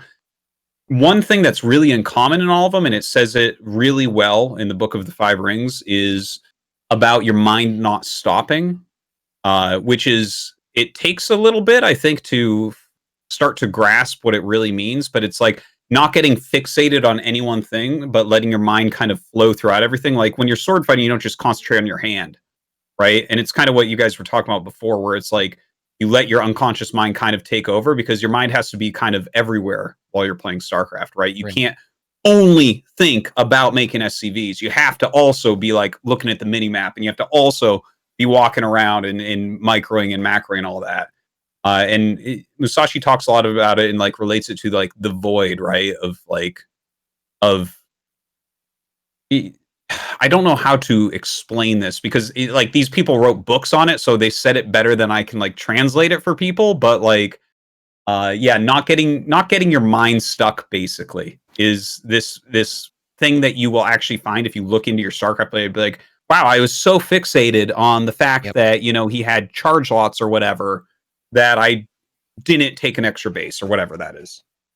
One thing that I've been doing sometimes is I'll take a step outside after a match that was pretty tilting and just articulate why it was tilting and let that frustration flow outward. And then I'll list off maybe a couple things that I could have done to mitigate or prevent that. And that allows me to focus on the new match fresh. A lot of times people will go from a match that pissed them off, rage queue into the next one, and in the early game, they're still kind of in that same loop of all the bullshit of the previous match instead of this fresh start and how to get ahead, basically. Yeah, I mean, you can do that. I think we've all probably done this. You are so upset about that previous game, but you do the wrong build. Like you're still on last opponent's race, right? So now all of a sudden I'm opening like it's a PvP and my opponent's Terran, and I'm just like, okay, well, I guess I lose this game too now. Great. All the time. Totally. Anything else about Five Rings you want to bring up? There's a bunch of really badass sword stuff in it too. Basically, a section about encountering multiple opponents. He did dual wielding swords before it was cool. Basically, a lot of people held on to a sword with two hands, and he found that to be restrictive. And there's a passage where he's talking about learning how to wield two swords and how it's heavy and uncomfortable at first, but once you get the hang of it, it's really awesome. And I think that connects with some of the investment and loss that we'll talk about with the art of learning too, where sometimes when you start a new setup, maybe a new hotkey setup, maybe a new strategy, maybe you're doing new control groups or a new play style, it's going to suck at the beginning. It doesn't mean that it's a bad style. It just means that you're bad at the style. So let your intuition develop, get the laps in, expect to have a bit of a downswing. If you're trying a new builder style for a matchup, that's totally okay. that's part of what allows you to broaden yourself as a player and not get too stuck in just being like a one-trick pony kind of thing.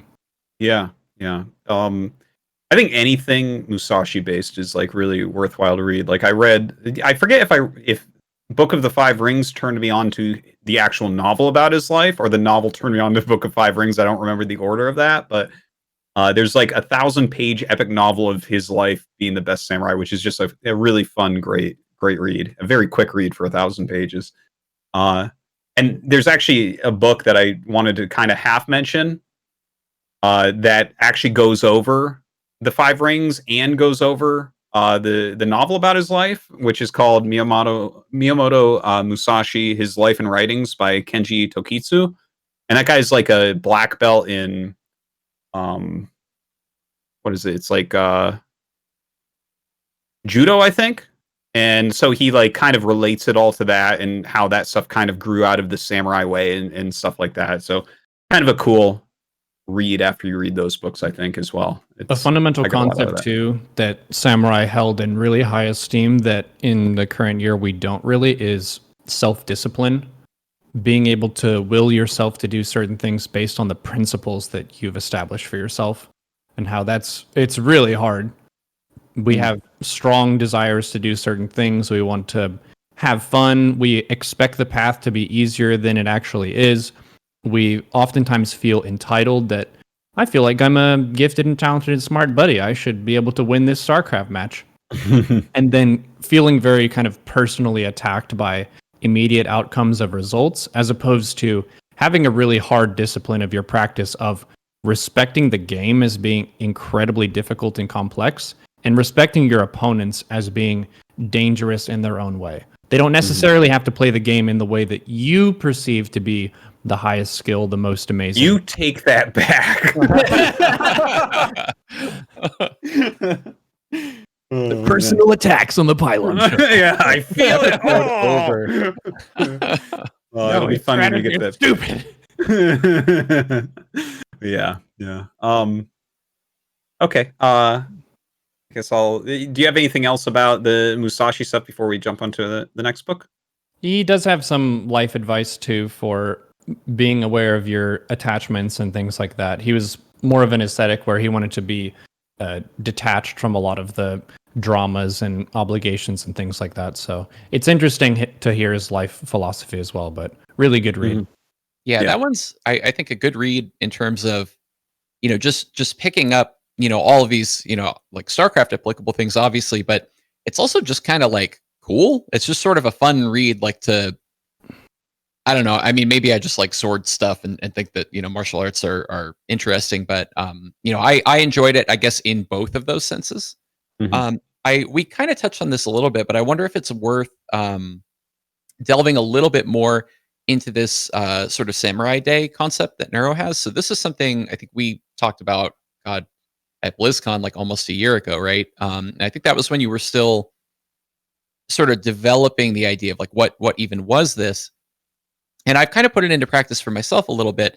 The way you described it to me, and I'm going to probably butcher it, but it was essentially, waking up and basically saying, I'm going to do battle today, right?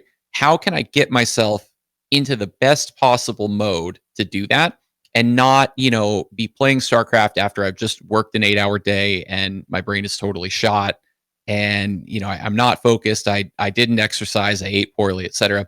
How can I line all of that up the best way possible and then give this performance as though my life depends on it?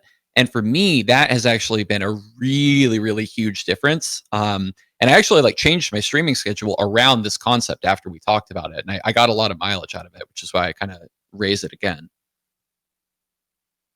Cool. 2020 has been about being able to perform with distractions or difficulties kind of in the background. There's just so much struggle and pain in the world at the moment. A lot of people who are outside their comfort zone and there are a bunch of things they can't fix. And that I think is weighing on everybody. And I felt like I made a major stride in the past few weeks in accepting things around me that I cannot change, that do affect me emotionally, but then simply factoring that in to say, today I am practicing with the knowledge that this is affecting me, period. And I just take that as a part of the challenge. So it's kind of like running against the wind. You still have to run the race, the wind sucks. It's not beneficial to have in your face, but you can't change it, so you may as well deal with it. I think if I pity myself, then I tend up doing worse because I focus on that difficulty more. Because if it's a fact, then you may as well just accept it and move on. And if you can do that, I think I had a slight upswing yesterday during my play, even though I felt like crap the whole day, because I started off and I said, okay, this is the challenge. Or if I'm playing on Australia server, I say, okay, I am training with weights on. And if I beat my opponent, that means I am that much stronger. That's I like that for lag. Actually, I should try to incorporate that because the lag games drive me mad. Yeah, all the Musashi stuff is really great. I've enjoyed it. I think I've read like every single thing on him that has been translated, and then also all of his contemporaries like Munenori and Tako and Soho. I've like read everything I could find of all of theirs. It's just, well, the samurai shit's so cool. Anyways, if it wasn't helping me in StarCraft, I would have read it. So like, it was doubly pleasing because there are so many lessons and stuff in there, and it's such a fascinating story too.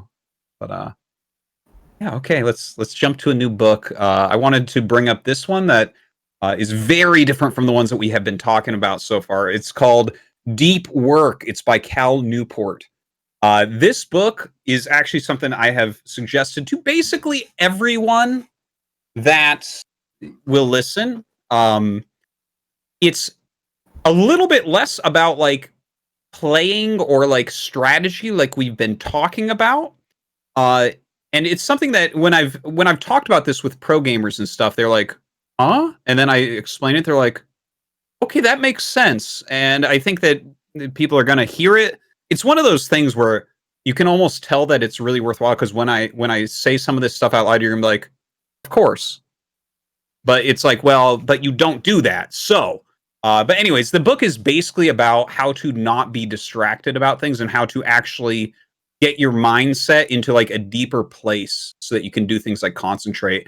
And I mean, I don't need to give a deep synopsis because it is kind of straightforward, but it's like, have your work area, your desk where you're playing, have it be clean and not have distractions there. Do not, while you're queuing up for a ladder match, be looking at Twitter. Do not do that. Do not do that. That is, no, don't be looking at web pages. Don't be fucking watching a stream while you're waiting for your game.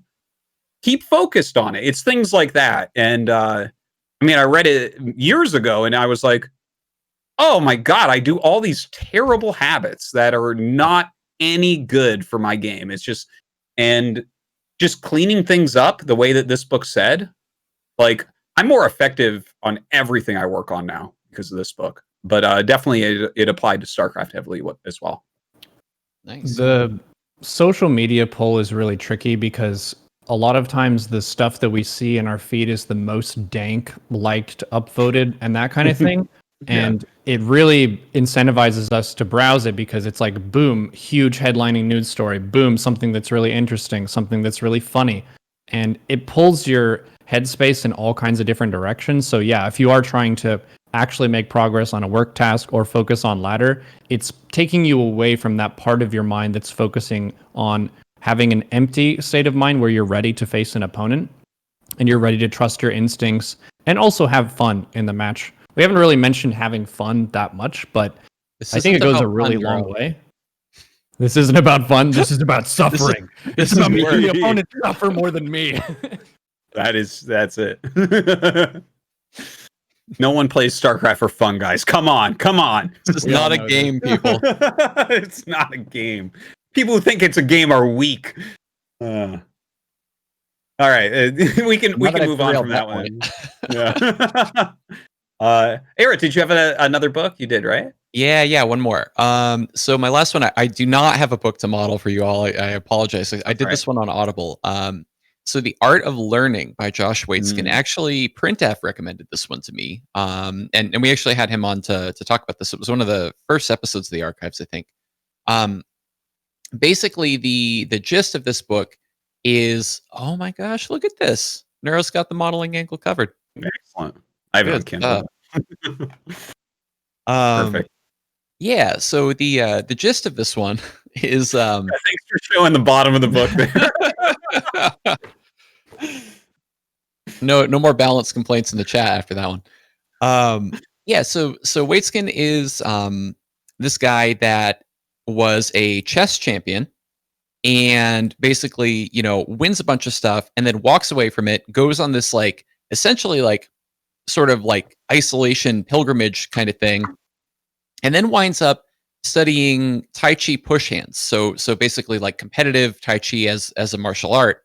And he rises to the top of this too and ends up like competing in championships for that as well. And so the book is kind of about it's great for this subject, right? Because he's doing these two, totally unrelated things or seemingly, very unrelated. And then he's kind of saying, okay, actually, this is pretty much the same stuff. Like everything that made me good at one of these is making me good at the other one. And let me just tell you a bunch of like the generic, apply to anything type wisdom that I learned in these experiences. So my favorite concept in this book is the idea of what he calls making smaller circles. This is really about like nuancing and refining your understanding. So a really good, like easy StarCraft example. I don't think this is, by any stretch the only one, but a good way to internalize this is I'm learning a build order, right? And I go, cool. I want to have this many charge lots or depths or whatever it is at this time in my opponent's base to hit this timing, right? And I have these other things around it, or I have this behind it, and so on and so forth, right? And I go and I try to do it, and I'm not hitting my timing right. And so then I study it a little more. I go, oh, okay, it's the gas timing. The gas is making the robo slower. I'm not hitting the chronos on the robo on time. So you got to like add in all of these little nuances, right?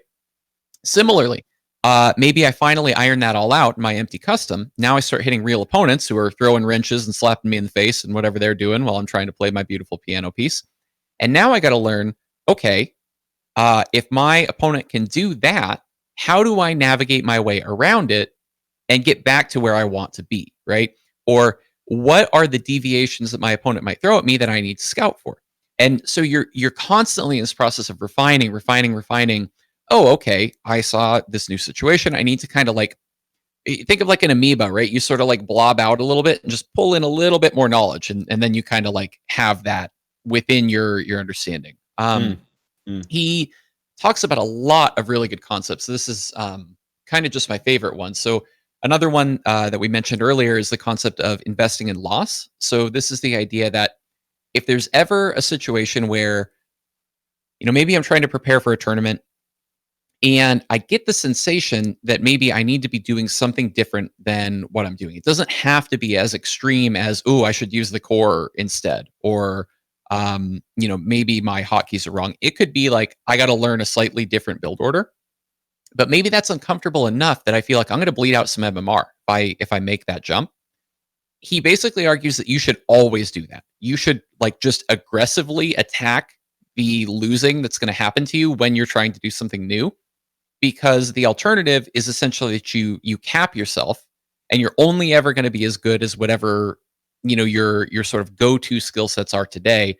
You sort of hinder your growth, right? He also talks about ways to sort of regain your composure after a mistake, and he describes this process of like the downward spiral, right? Where maybe your first mistake wasn't that bad. You lost I don't know, some lings to the Reaper when you were defending early game. You're, oh god, it's never supposed to happen. I'm so shitty, and so on and so forth, right? And it's not actually that mistake was like game-endingly bad. Sure, you've put yourself at a disadvantage, but it was like the next 4 mistakes that you made while you were upset that the Reaper killed a Zergling, right?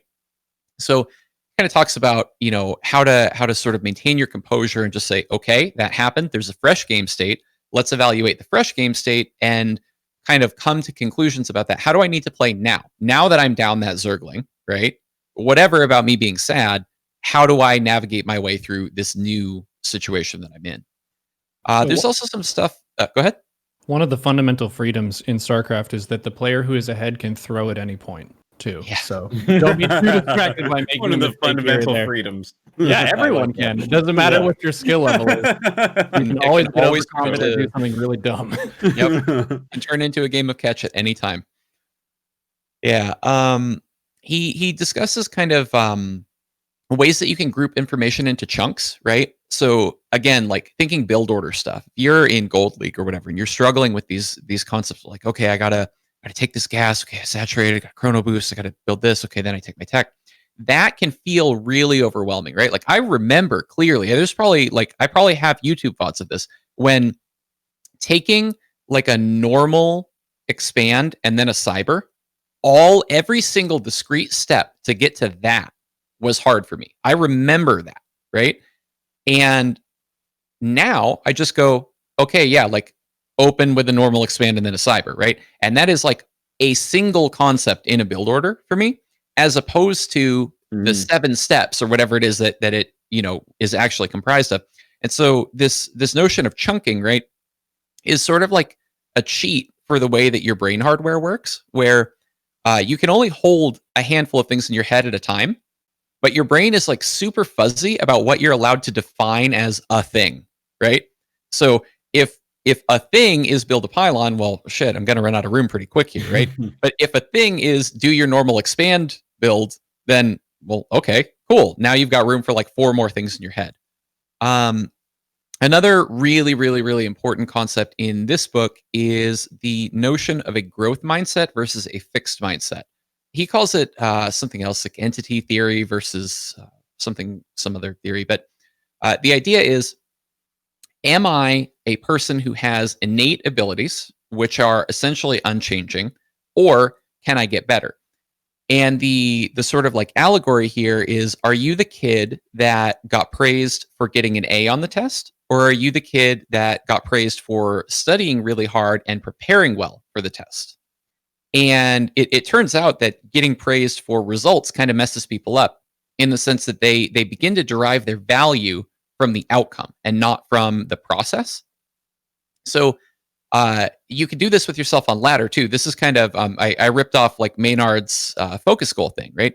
The idea is to force your mind onto the process, right? Of, I'm trying to get better at not hitting this specific supply block today or whatever it is. And now all of a sudden, I don't care quite as much about losing that ladder game to that, meching Terran player that, just never wanted the game to end, right? Instead, I care about, did I do my little, criteria for moral victory? I think is how you put it, right, Neuro? Yes. Yeah. So sort of like, getting your mind onto that type of track, instead of saying, oh gosh, I always hit the supply block, just saying, I can get better at not hitting the supply block. The last thought that I had on this book kind of actually touches on the concepts you just talked about, Artosis, with your book choice. The notion of like being in the zone, how do you get in the zone? He actually differentiates between what he calls a soft zone and a hard zone. And I initially heard this, I'm like, oh man, hard zone, that sounds great. I want my zone to be as badass as it could possibly be, right? And he goes, no, like actually you don't want that. Like the hard zone is really brittle. Think of like a blade of grass, right? The blade of grass will bend with the wind. And so he tries to argue that distractions are going to happen, no matter what you're doing in any competitive endeavor. And you should try to, he gets very kind of like Zen about it, I guess, where, you sort of accept that as part of the sort of holistic experience that you're going through. And he has a lot of like really, really great sort of concrete examples of this too, where, at one point he had an opponent who was like super BM in a chess tournament. And the dude's doing stuff like banging on the table or stepping on his foot and like all this, like, very like, I guess it's not like technically illegal in the tournament, but it's like really poor form, right? You're not actually trying to beat me in a game of chess here. You're trying to like, you're actually playing piano and slapping me in the face, right? And he said basically his approach to it is, if you just accept that the challenge is now this, like, okay, I will just beat you at this, stupid game that you've invented where we're playing chess, but you're kicking me under the table. It allows you to just kind of stay in a flow state more often. And a lot of the book kind of covers strategies around that. I'm definitely not doing it justice here. Yeah, that's something that I've worked on a lot as well. It's really an amazing book. It is one of the best ones for sure. Josh Waitzkin, he's the guy that the movie Searching for Bobby Fischer, about the kid who's like supposed to be the next Bobby Fischer, that's actually about him. Right. So that's who it is. And yeah, what you were saying, I do. In my opinion, the part about making smaller circles is so powerful in that book. It's like such a good concept. It reminds me a lot of Bruce Lee stuff. Like a punch is just a punch is not just a punch is just a punch, which is like when you're a noob, you're like, yeah, no, it's an Archon drop with charge lots. And then like when you actually try to figure out how to do it, you're like, holy shit, there's so much here. I have to block against Lings here. I have to scout here. I have to hit all these build orders. I have to make sure that I have this spread correctly and micro this correctly and all this. But then when you become completely amazing at it, it shrinks back down to, it's like, yeah, no, it's just it's just Archon charge lot, you know? And it's like, I feel like that's really encapsulated very well in that book. I do want to mention as well, there's like, I think 6 episodes of the Tim Ferriss podcast that have Josh Waitzkin on. And I've listened to all of them like 10 times. They are, every few months I go through all of them because he's just fucking brilliant. The guy is like one of he has the best thoughts on mastery of anyone that I can find, basically, that's alive right now. I mean, it says a lot, right? Stuff. To be that good at 2 things that are as different as the things that he got good at are, right? Like you dominated a purely mental, known information game, and then you randomly are good at this, martial art that like isn't even super well known in the West. You just like decided you were going to do that, right? It's really, he became like the world champion too, if I'm not mistaken. It's crazy. Yeah. There's a chapter in The Art of Learning as well on building a trigger, which in this case is a trigger for really good performance. So it's about establishing some sort of ritual that gets you fired up and in the right state of mind to perform at your best. And that can be unique to an individual. Some stuff that I do is I do some shadow boxing, just like standing up and behaving as though I were in an actual boxing match helps me to have that flexibility, patience, and also speed to capitalize on situations in StarCraft. And some music can fire you up too, like whatever gets you going. I think that's what he actually used was like an Eminem song or something, like got him in the zone like right before he would fight. Very cool stuff. Great book. Definitely check that out, everyone. I guess Nero, why don't you bring us into another book that you have for Bruce Lee, motherfucker. Bruce Lee Striking Thoughts is amazing. Incredible. It's got a lot of really amazing life advice in it. It does talk about competition. It also talks about how you perceive yourself as a person in the world, which has a lot of application just in how we see social media. We see big personalities and the successful superstars, and we often compare ourselves to them. He addresses that a lot because it was very much connected to his rise to stardom and also him discerning the difference between being a star and being excellent at your craft or your profession. So he was an actor, he was a fighter, and he studied philosophy in university. He actually got a bachelor's in philosophy. And a lot of people get stuck on the debate of, was Bruce Lee actually the best fighter of all time? And people say, no way, he wasn't. Yes, he totally was. He was the fastest. No, he wasn't. That's missing the whole point. He fundamentally changed the landscape of how people thought about fighting and schools of fighting by breaking down the barrier between East and West. Before, it was a lot of, well, is Chinese Kung Fu the best, or is like Western boxing and wrestling the best? And it was more about debating between those and seeing which one was better in whatever circumstance, where Bruce Lee said, take what is useful, discard what is useless, and cultivate what is uniquely your own. So MMA existing as a sport right now is largely due to his work, but the guy is just a gold mine of wisdom, and this book is incredible. They've got some funny ones too. I marked this one just as a silly roast. Bruce Lee on the forms of stupidity. Stupidity assumes 2 forms. It speaks or is silent. Mute stupidity is bearable. And then another one, bear insults patiently. There is nothing that will enable you to pursue your course in greater peace than the patient bearing of insult. Patience is not passive. On the contrary, it is concentrated strength. That's a good one. He talks a lot about philosophy in general. Self-actualization is a big topic for him. Trying to find the best version of yourself is really important, and not just conforming to some other successful model that you see. A lot of times people say, well, I want to be like that person. And then you'll study that person and try to do stuff that that person is doing, when really you should be looking more at your character sheet. I kind of think about it in RPG capacity of, what are my strengths? What are my weaknesses? What are my advantages and opportunities? And how can I create the best possible story arc for my life? Because you are the protagonist of your life. You're not someone who's trying to copy someone else, or shouldn't be. And finding out what your mission is and how to take steps in that direction is really, really important. And he talks about that a lot. One thing I really love about that book, if I could just mention, is it's like it's almost like a glossary. Like, you can look up any deep idea you're having, and he has something on it, man. It's in there. It's awesome. Sorry, Nero, go ahead. That type of book, I feel like, is a good one to reread. Like, I haven't actually read this one. I definitely am bubbling it up on my list, listening to you talk about it. But yeah, anything that has, like what you're saying, Artosis, like you read it and you go, wow, gosh, this is really dense, right? Or this covers every situation. I think those are always good to kind of go back and revisit. Yeah. It's like this book in particular, I don't think I ever read it like cover to cover, because it doesn't really read like that so much. Instead, I jump around to ideas, and it's like, it's definitely a book I'll just always have on my bookshelf forever.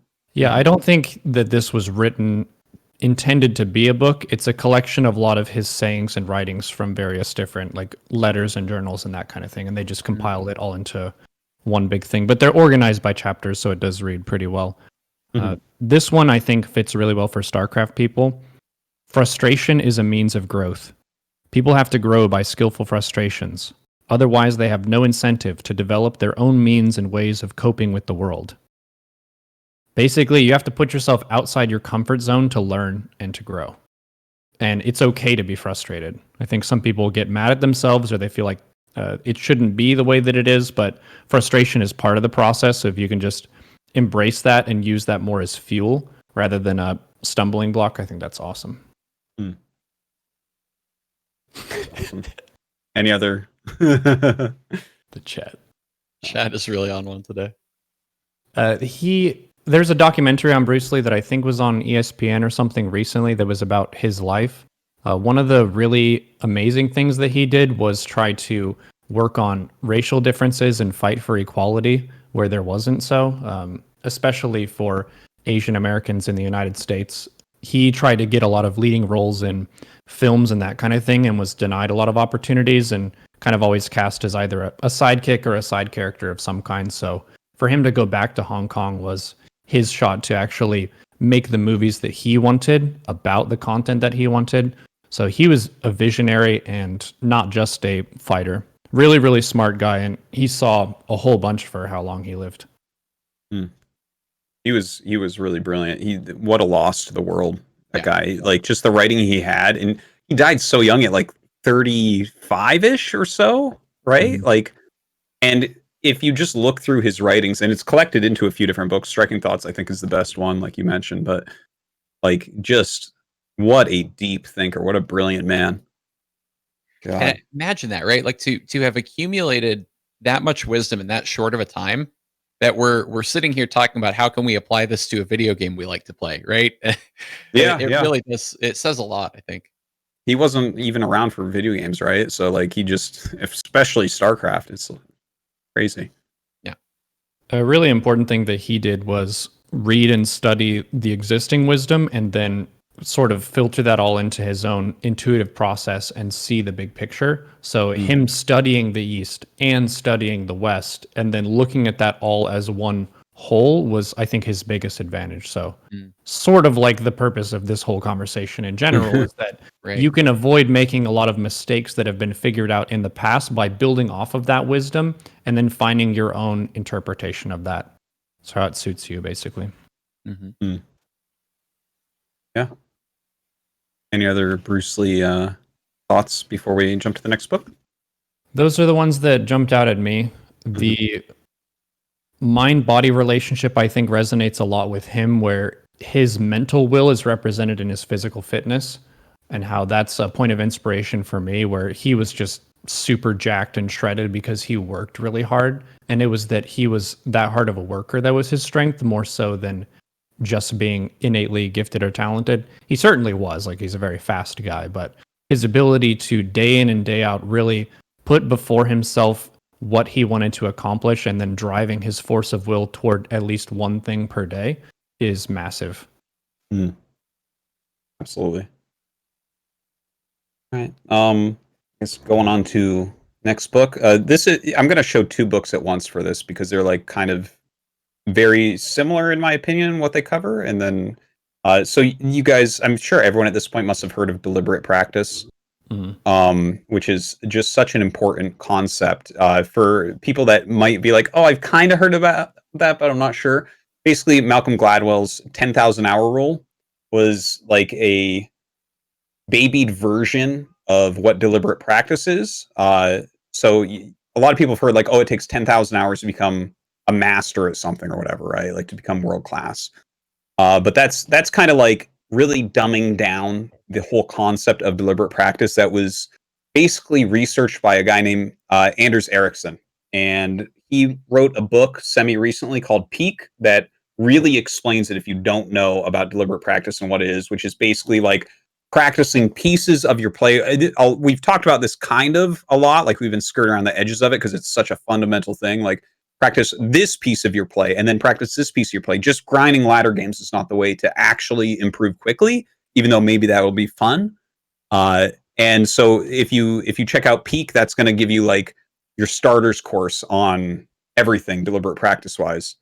And then a book that I think once you become really familiar with it is really fantastic about this process would be Principles by Ray Dalio. This guy's like one of the biggest hedge fund managers in the world.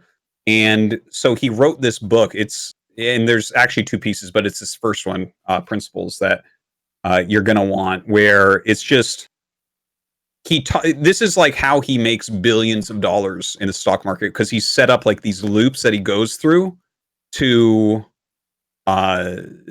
just kind of like improve decision making a lot, right? He like looks at it, he's like, okay, let's analyze this, and then let's it's like some kind of basic things that are in here that he shows that like it shows that he really understands, right? That looks so basic, but that's deliberate practice drawn right there, what it looks like, right? Like you start somewhere with your idea and then you try it and then you fail and then you figure out what's going wrong and then you go back up. Then you go a little bit higher and then you fail and you go down, you figure out what's wrong and you make a plan and you go back up. Principles, in my opinion, and I've read a lot of stuff on deliberate practice. I think that these two that's a good starter book, Peak, and then Principles is a really good book on it. And then like one that's like a fun story that has a lot of deliberate practice would be Moonwalking with Einstein by Joshua Foer, which is about the memory championships. Where people like memorize decks of cards and stuff, and it's basically like about a reporter that is like doing something on the speed memory championships, and then he's like, you know what would be a cool story is if I try to do this, and then he literally became the champion through deliberate practice. So that's actually a really good book on it too that I didn't have on the list, but I just thought of. Yeah. One thing that I think is worth really making sure we flag on this subject, because I've seen, particularly within the StarCraft community, this notion of deliberate practice kind of be misapplied, I guess, is what we're talking about here is putting intentionality and mindfulness behind the practice that you're doing, right? And making sure that you know what you're driving at, kind of coalescing all these ideas. We're talking about investing in loss and so forth. What it is not is mass practice, right? This is not sit there for 5 hours until you can, put workers onto both gases and then your mineral line as quickly as you possibly can, right? That is the stuff that the first book we talked about, Make It Stick, says, we've recently learned doesn't work and you shouldn't do. So the question is, okay, knowing that, what is the best kind of deliberate practice that we can do? Mhm. It's well, I here's a funny thing, right? Because I read a lot about deliberate practice and think about it a lot in the terms of StarCraft, and it's a little bit hard to come up with ideas on how to do things that are deliberate practice that work really well, but to kind of dumb it down, right, and to get as close as you can, because true deliberate practice oftentimes will have like a coach, and it'll be like really mapped out within a field, like, okay, this is how you do this. StarCraft is a lot newer, and even the best minds in StarCraft don't understand the game as well as like the best minds in piano understand piano, because we're just newer. We're still working this out. So even though someone might be a pro gamer, they might actually go about a lot of things, and what we're going to find out is a really poor way. That's happened so many times in the past 22 years where it's like people are like, you played 22 years, Artosis. I'm like, yeah, and the first 8 I wish I could undo, because I learned all sorts of bad ways to do everything, right? And it's but yeah, things like we were talking about, playing in single player and stuff, maxing out, or maybe you can have your friends zealot rush you over and over, and you keep practicing that. That would be a great form of deliberate practice, where you're like, oh, I just know how to micro this now, that type of thing. Yeah, it's interesting. Like, go ahead, Nora. I had a really fun experience with a clanmate when I was breaking into Masters for the first time. We had a Korean Protoss who is in the clan, and he cannon rushed Zergs a lot. And a lot of people hated him for that. But he offered practice with me after he beat me with it a few times and said, yo, do you want to just do some cannon rush customs? Sure. So he cannon rushed me over and over and over again. And it's to the point now where yesterday during tryhard, the only matches that I won were against cannon rushes. Just because I got that much deliberate practice in, and I'm comfortable in that mini game, because it's like a Protoss can choose to make a cannon rush match. Okay, I've practiced this. I know what to do. I'm going to follow through. Awesome. Do we have any other books from you guys? I don't want to hog. I still have like 6 books that I wrote down, and I like tried to cut my list down. I've still got the big one, Mental Game Poker. Oh yes, no, this is. Yeah, go ahead. I read this one off of your book list, Euro, and I've been wanting to dive into StarCraft stuff about this book for a long time. Actually, I can't wait for this. Yeah, so this one is a big roast of pretty much everyone. Jared Tendler, he writes in a very clear style. I would say this is a contrast to the other books that I mentioned so far. Bruce Lee, Miyamoto Musashi, and Sun Tzu. They can tend toward the flowery sometimes and the vague. So for people who want something that's really clear and punchy and direct, this is a really good book. Just to give you a sense of the language of how he talks, here's a segment on results-oriented thinking, which applies very much to StarCraft. He says, not being results-oriented gets a lot of attention in the poker world these days. The solution most often give is to ignore, block out, or detach from your results. Players know it's a mistake to focus too much on short-term results because of variance, but stopping is easier said than done. When you only focus on wins and losses, your emotions go on a roller coaster because they're attached to money and winning, or in our case, MMR. Being focused on winning and money in the short run is not what causes problems, it's the set of results you're ignoring. You also need to focus on qualitative results so your emotions can attach to factors you have 100% control of in the short run. Deliberate practice. The process model provides the structure and organization to capture qualitative results since they aren't easily calculated at the end of a session or tournament. Use the model to focus more and more on the quality of your play, your mental game, and overall improvement, and steadily your emotions will reorganize around this set of results.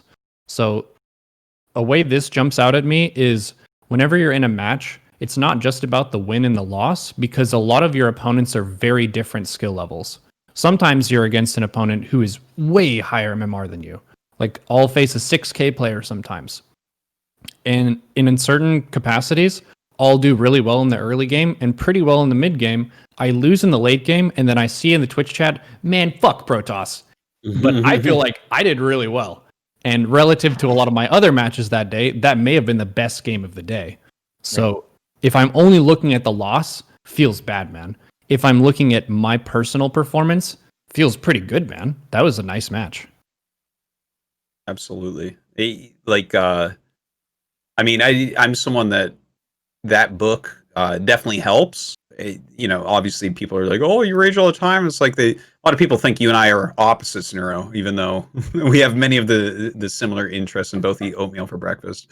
But this book in particular is so helpful when you have a poor mindset. Like I generally have a somewhat, in many ways, a poor mindset. There's aspects of my mindset that I think are good. Like I get fueled by anger and like, I practice hard and don't give up and shit. But that book, every time, because I've owned that book for years, and like every time I open it and re-dive into it and like read the first few chapters again, I get a big MMR spike.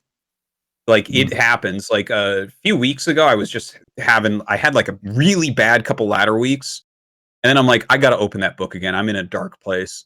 And then I just jumped right up to like 2150. I've been sitting there easily, and it hasn't been much of an issue. It's like so unbelievably helpful at clearing up like the way that you're actually thinking incorrectly about this. It's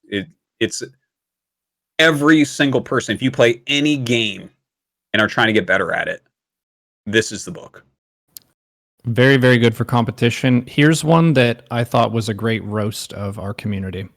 This is on assuming you're better. Some players falsely assume that losing happens because their opponents were lucky, rather than thinking they got outplayed. This happens when they have a stronger ability to recognize the quality of their own play than their opponents. If you can't understand what your opponents are doing, it's logical that you wouldn't give them enough credit, and you would just believe you're better than them. This subtle bias means that, rather than looking objectively at who's a better player, you automatically assume it's you.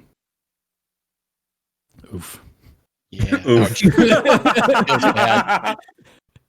Like, why are you attacking me on the Pylon Show? God, Neuro's mean today. Yeah. It's a quote. It's in the book. There's another major concept in this that most people aren't aware of, and that's the range of skill that every player has. He breaks it down into A game, B game, and C game, where your A game is the top end of your range. You could list this out in your MMR, like how it goes from the lowest point to the highest point. You as a player are technically all of those things, but a lot of people only associate with their A game. Like when I'm playing my best, that's me. That's what I can do. Yeah. Right. When you're on your C game, you're like, what the heck is happening today? I don't even understand. Like you don't even accept responsibility for it. You feel like there must be some other circumstances at play. Or you get really mad at yourself, right? Oh, why am I shit today? Why am I not A game me today? You know? Mm-hmm. Yeah, the concept that he has in there of inchworm, I find to be one of the most important things. Like, and you have to actually decide. So inchworm is the bell curve of your play, like Nero said, right?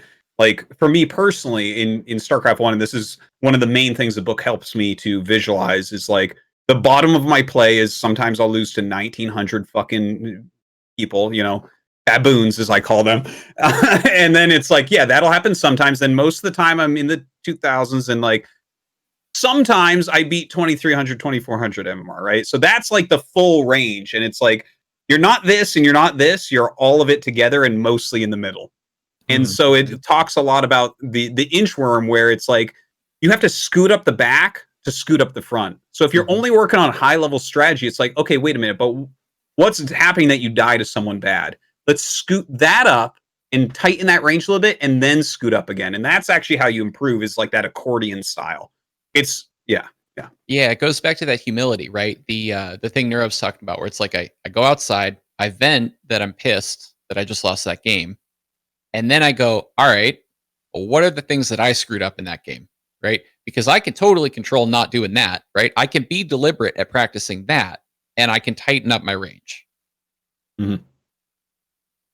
Yeah, I had a C game session during my tryhard about, I think it was last week, not this Tuesday, but the previous one.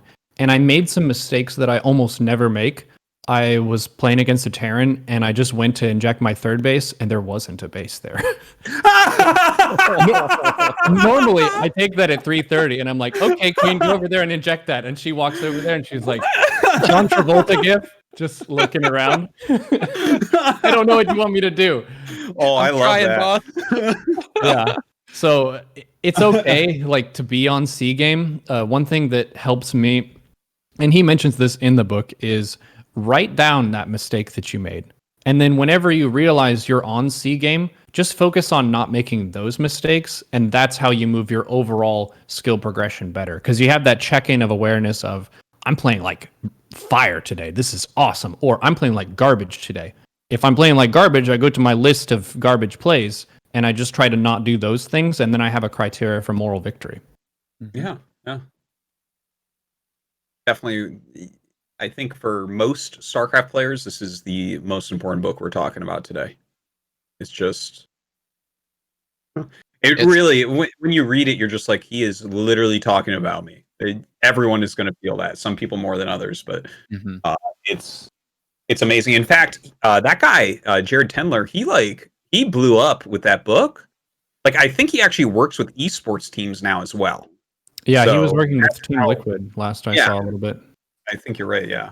Yeah, I was gonna bring this point up, Artosis, when you were talking about your pair of books. You know, you raised the point that, you know, we haven't been doing this for very long, right? There aren't a lot of people who have thought about this stuff. And it when you consider it that way, right? It isn't just StarCraft, right? It is actually all of esports. Like, we can kind of borrow stuff from, you know, sports psychology, and we can borrow stuff from the science of like how do people learn.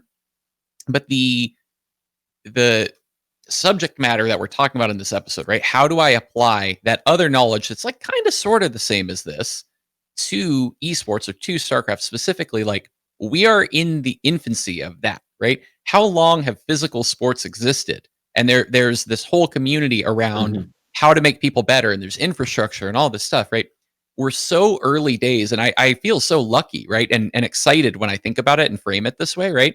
Like, we're here for the beginning of that. We're here when it's in its infancy. And yeah, these esports teams are starting to realize, like, oh, I do need to do that. Like, there are teams that are spinning up data science divisions to study this shit right now. Like, it's not talked about a lot, but this is I can tell you for sure this is a thing that is happening. It's a fascinating subject overall. It's really fun, kind of, even though we don't have people to learn from, that almost makes it more fun in a lot of ways. Yeah. Where, like, in 100 years, they'll look back at us as cavemen, but we're kind of paving the way, right? And being like, okay, these are what we think. And like, we're, you know, everyone's trying to get as good as they can, but it's very difficult. Any other thoughts on Mental Game of Poker before going to the next book? He talks quite a bit about confidence and motivation as well, which I think are things that everyone can work on too.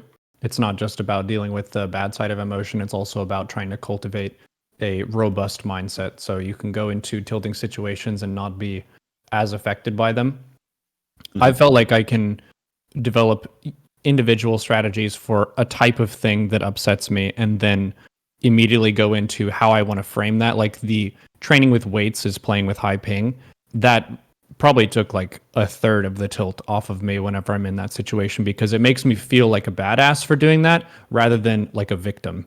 Because if I'm on the Australia server, it's like, how the fuck did the server do this to me? I'm like so far from this. They have a 200 ping advantage, and every time they micro their link bane, it pisses me off because it's like, I wish I could do that. Right. But if I think about it, like, I'm a superhero and I've got huge weights on and I have to fight them, and that if I beat them, like, you're that much more of a boss. I'm in the same exact situation, but I feel strong instead of feel pissed.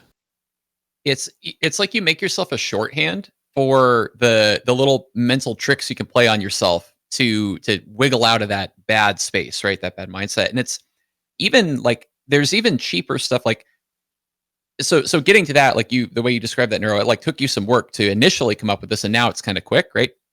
But you can definitely get some of this stuff really fast by reading this book. Like, going back to the beginning of our discussion, you know, you mentioned originally when you're playing poker, you know, they have all this vocabulary, right? Like, they have words for certain kinds of tilt, and you're going, what the hell does this even mean, right?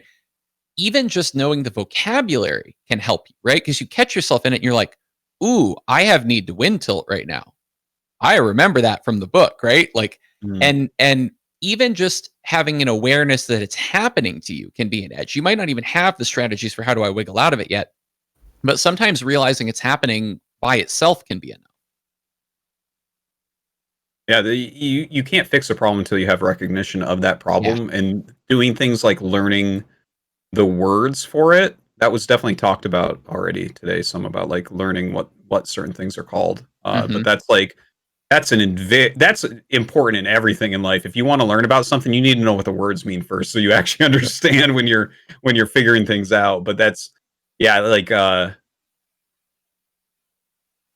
what was it? I remember reading something about how like once upon a time they said that wine and the ocean were the same color, and like it's because they didn't have the right word for the color yet.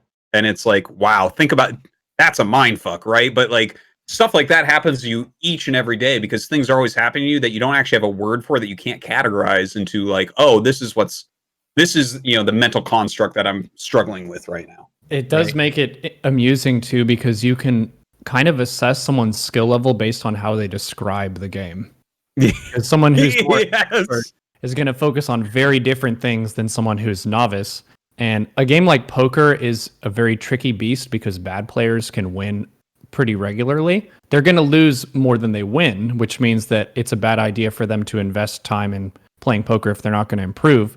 But still, they have their stories that they'll tell you about the times when they think that they outplayed someone, but anyone who knows poker knows that was like, you made a mistake every street of this hand. Yeah.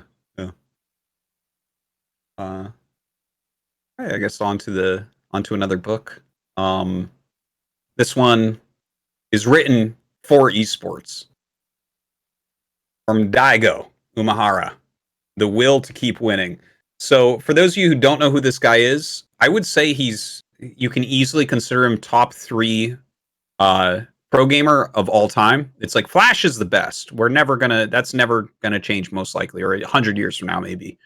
But like then it's like I guess Faker and Daigo probably, right? Daigo is the greatest fighting game player of all time, and he wrote this book which is part autobiography and part like how he goes about it. This guy has been one of the best players in the world in like many different games, and he's older than everyone now, and he's still doing it, and he's still he's still the most respected. He's very much like Flash of the fighting game scene, where the other best players that people are like, well, no, now this guy's Tokido's the best, and then Tokido's like, oh, he's levels above me. It's like when they play their best of 10, Daigo just smashes him, and it's like, but Tokido wins more turns. No, it doesn't matter.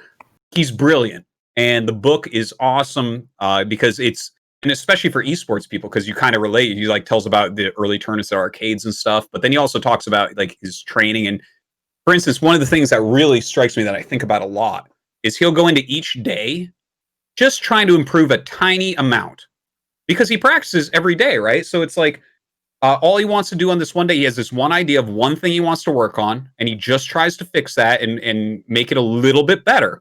And that compounds over time, right? So that's kind of like goes back to everything else that we've been talking about. I think it's an amazing book, a great book. Yeah. Would it be appropriate for me to shout out my book on StarCraft? No, please. Yeah. I just did it in the chat. Yeah, let's go for it. Well, it is called The Path. It's a gamer's guide to mastery. It's primarily for StarCraft, but I talk about things like how to interpret the score screen, get information on what the worker's active graph means, how you can learn all-ins and various different timing attacks your opponents do by seeing those resources. I also talk about tilt management. It has a lot of ideas from the mental game of poker as well. It's $1 on the Patreon. If you pledge $1, then it's automatically sent to you. It's PDF. But that was built primarily from a collection of articles that I wrote for the Weekly All In by Nicolas Chassois. He's the guy who was managing the whole project. And there were enough of them, and I was like, well, I could write a few more chapters, and then this basically functions as a book. So, yeah, there's a little bit too on team gameplay, but it's primarily for honing your skills as a solo competitor. I think a lot about how we as individuals have a sort of fighting spirit within ourselves, and we can use different forms of competition like StarCraft, like chess, like boxing and other different things to learn more about ourselves and to build character and improve. So the game is a space where that can allow yourself to happen, but what's more important is being better over time. Day 9 really hammered that in for me of be a better gamer.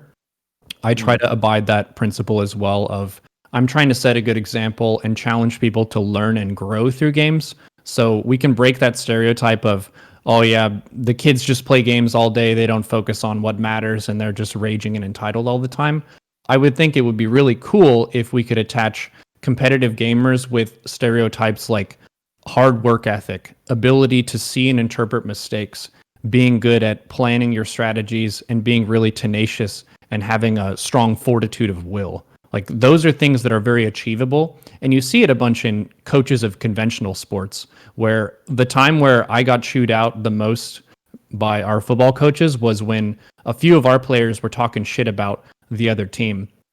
And one of our coaches who was never mad, we had some pretty angry coaches, but the nicest coach, he got like down and aggressive with us. And he said, gentlemen, we are here not just to win the game, but we are here to build character and to be good people.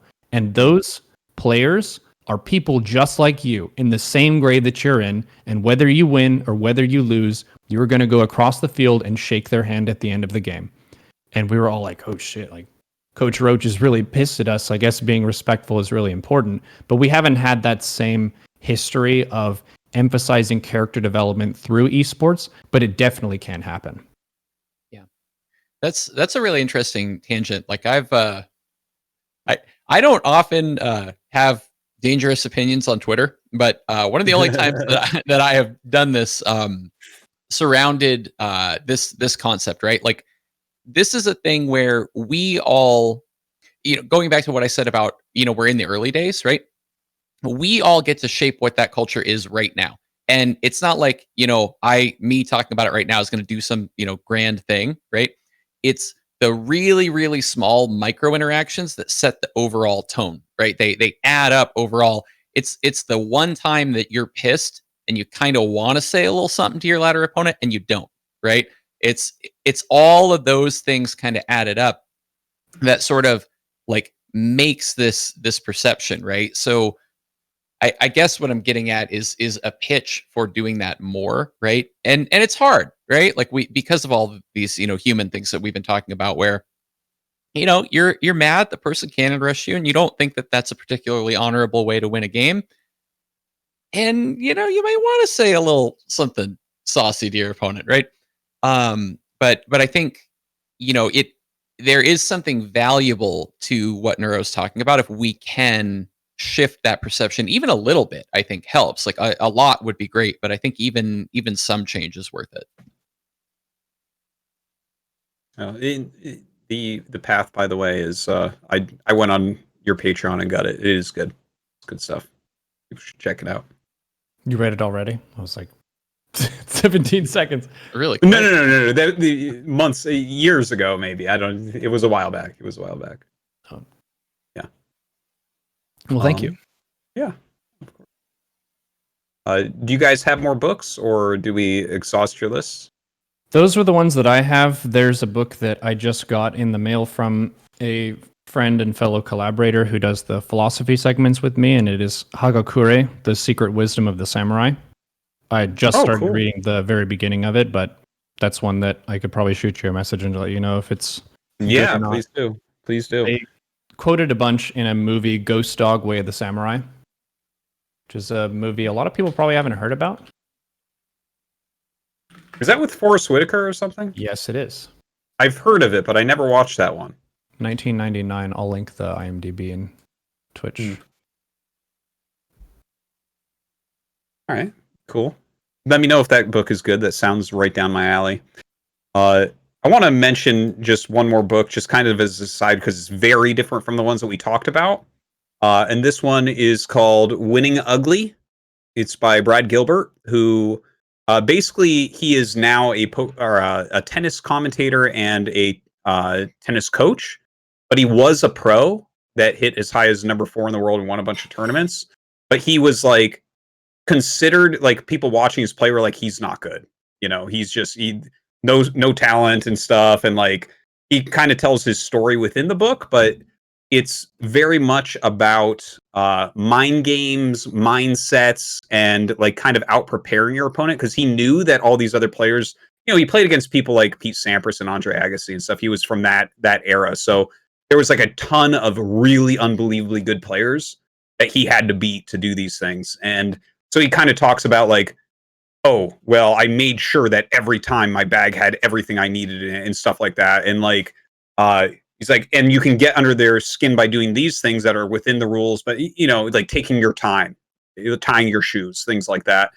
So it's definitely very different from what we've been talking about, but it's kind of a cool take, because I do hear things like, for instance, I was talking on my stream the other day about how I'm like, guys, Rogue is the greatest of all time. It's not Cyril. And then everyone's like, no, you just look at their play. Rogue's play is gross looking compared to Cyril's. And I'm like, that doesn't matter. Like, it doesn't matter if you think it's ugly. And that's kind of what this book brings in, where it's like, well, your opinion doesn't really matter of how good his tennis looks, because he won a bunch of tournaments and made a ton of money. And like, there you go. So it's a cool book. This actually ties into a couple of the chapters in my book on the different tactics that people can use against you. So even if you're not going to like say stoop to that level and like pause BM people, to know that that is an option available to your opponents and to understand what they are trying to accomplish with that kind of dirty play means that you're going to be less taken aback when it happens. A lot of people have this reaction where your opponent says something insulting or rude and you go, oh my God, I can't believe you would say that to me. And you just get so about the whole thing, instead of saying, I see what you're doing. You're a fucking jackal. You like to run your mouth in the early game and get me distracted, and then you set up a proxy somewhere. This is a known tactic. Having that awareness of, there may be more to this than I realize. A really common one is when someone talks themselves down at the beginning. They're like, oh, this MMR mismatch, I can't believe this. I stand no chance of winning. What they are doing is basically setting it to where if they win, you look really stupid because they just had a major upset. But sometimes it's maybe some like semi-pro player on an alt account and they're like, I'm going to fuck with this streamer. That happens too. So I always assume that my opponent is about to play the best game of their career, and I give them credit for the builds that they practiced. Because sometimes they are lower MMR than me, but maybe they use their best build or cheese against me that I haven't faced in a while. So they still stand a pretty good chance of dealing some damage and maybe winning. So just play the match and don't assume that your opponent is worse than you, I think. Always be prepared that they're going to play their best game for sure. Very much so. Big streamer trap, the BM, right? You know now, after being BM, chat really wants you to crush this nerd, right? Mm-hmm.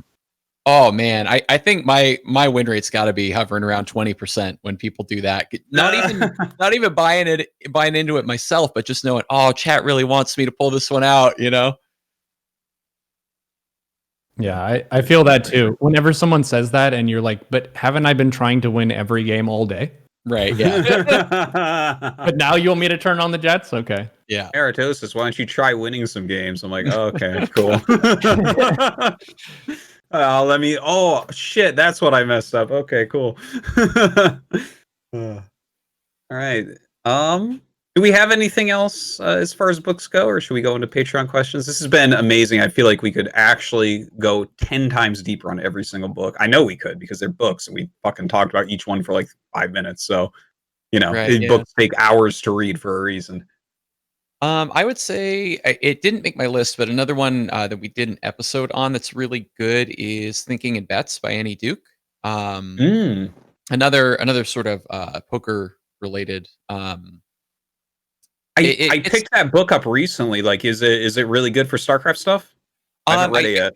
I think it's good for her coverage of the ways that we can sort of delude ourselves, right? So it talks about a lot of the like assumptions of competence and different things. Like she gets into some poker specifics, but also kind of some of the studies that people have done. So one example is there's some study where more numerate people, like the basically the more math and statistics you understand, the better you get at the art of like constructing an argument and defending it, which has this weird effect of increasing the size of your blind spot when you're wrong, right? So it's almost like, yeah. It's scary, right? Yeah. Like as you know, people who like I think most of us who are this into StarCraft, right? We kind of like consider ourselves intellectuals or nerds or whatever it is, right? And Yeah. it's scary to hear that, right? You're like, wait, holy shit, you mean the smarter I am, the more likely it is I might be wrong and not know? Oh my God, what a horrifying thing, right? So it gets into a lot of that kind of stuff. Which I think is really cool. And she, you know, kind of cites the science behind it too. So there's kind of it's one of those books where like you walk out of it and you're like, well, I gotta go read these 10 other sources now, right? Yeah. So Yeah. kind of cool in that way, I guess. Yeah. Oh, that's great. I'm excited. I got to start that. Um, any other thoughts, Nero, on books before we go into Patreon questions? I tend to do pretty well if I read in the morning. I don't know what people's order is. We didn't really discuss this much, but Oh yeah, actually, let's do that. Like, when do you guys read? And I also want to know how you might like if you take notes, how you take notes, that type of thing. Because I know I'm a big note taker on anything I'm reading, so I would love to hear that from you guys as well. what I did when I was learning poker was I would have my breakfast and my coffee, and then I would go sit outside, just right outside the house, with a poker book and a spiral notebook. And I would read maybe a chapter, nothing super huge, and outline, underline, or write down on the paper some things that really jumped out at me. And that would be my sort of intention for the day, where I would try to be more aware of those concepts that jumped out at me that I felt like I could benefit from. And it becomes, I think, better ingrained in your long-term memory if you read it, you write it down, and then you apply it just throughout your practice. That was kind of my method for that. There aren't as many StarCraft books, so I can't really read a StarCraft book before every day. But even reading some of the books that we mentioned, I think, can get you in a good headspace. Yeah, makes sense. For me, I think I'm kind of rediscovering it now with all the virus stuff. I've been working fully remote. Prior to all of that, I would always do it via Audible on my commute. So kind of going to and from work.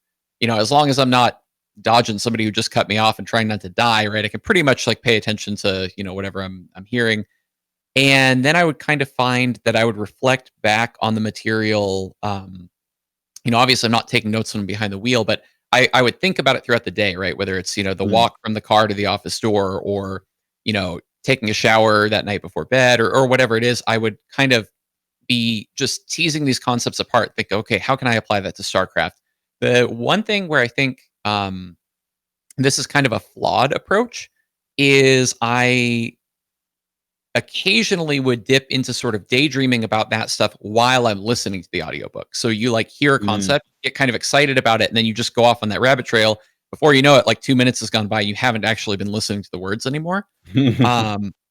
So with that, I would rewind, but it's kind of annoying. So yeah, I think I need to maybe develop, what does my process look like now that I don't have a commute anymore? Gotcha. Yeah, for me, like I generally read before bed always. That's how I fall asleep at night, and then that leads me rereading some because I'll get tired towards the end, and the last paragraph I don't remember or something. But I also read on my commutes, which I live in Korea, so I'm on the subway. So that's like basically every day that I work, I generally am traveling for an hour and a half to 2 hours totally in that day. So that'll be a good chunk of reading time for me where I get a lot of my reading done. Right. Yeah. But yeah, I do it a few different ways. Like I keep notebooks. Like people know I talk about it sometimes where I like to write in notebooks a lot, but I use a Kindle a lot as well because I mentioned I live in Korea. It's hard to get all the books, and it's nice to have 1,000 books in my pocket. And so I'll just use the Kindle app to take notes and things. Sometimes when I'm like with a harder book, I'll have a highlighter and just highlight in it because it's like, well, it's my book. I'm going to keep it forever. So it's like, just highlight it and sometimes I'll write some of the notes out later and do it on like index cards where like one thought will be on one index card and then I'll group them and stuff. And like, yeah, I'm kind of like visual like that where the grouping type of thing. I also have found that if I have like something written before, if I look at like a single note before I play StarCraft, I have a better play day, where where it's just like any idea, because it'll kind of give me something to focus around that'll make my play really good in one area, I guess. So I don't know. Yeah, you're almost kind of doing a deliberate practice thing on a more subconscious level by doing that. I didn't mention writing stuff down, but one thing that I definitely do or did back when I was doing the commute and reflect sort of strategy is I would have some idea, get really hyped, and then just like jot a quick email to myself so that I have it somewhere kind of in permanent storage. Yeah. Totally. I do that occasionally. Someone in the chat actually asked about, does the Kindle ever hurt my eyes after reading so long? I do want to actually, let me just get on a fucking soapbox for a minute about Kindles. Because I originally bought a Kindle years ago because I was reading on the Kindle app on my iPad. And I realized I am basically shining a flashlight into my eyes before I go to sleep each night. So I started looking around, like how do I do this better? How do I do this smarter? So Kindles have the light come out of like the sides or something so that it's not, and it's got like the paper white technology or whatever it is. So I bought one of those many years ago. And like my wife and I both got one, and they you can make them so dim. You can make them like incredibly dim so that when you're reading at night, it's like you can barely see it, or you make it so it's comfortable basically, right? So eventually I stepped on my Kindle and fucking broke it. So my wife got me a new Kindle for Christmas, and it was they made it so much brighter. The new Kindles, guys, do not buy a new Kindle. If you get a Kindle, get one from like 2017 or before, because the lowest brightness, so it has like 20 brightness levels, the lowest brightness on the new Kindles is a goddamn light that you can spot aliens with in space. Like you can hold it up to the sky and they will see you and they will come to Earth and destroy us. So don't fucking get the new Kindle. It's insane because that's at level 1. Okay, on the other Kindle, on the old Kindle, that's like level 7 or 8. I put them next to each other in the dark and tested it. And I'm like, how insane is this that this is the lowest level?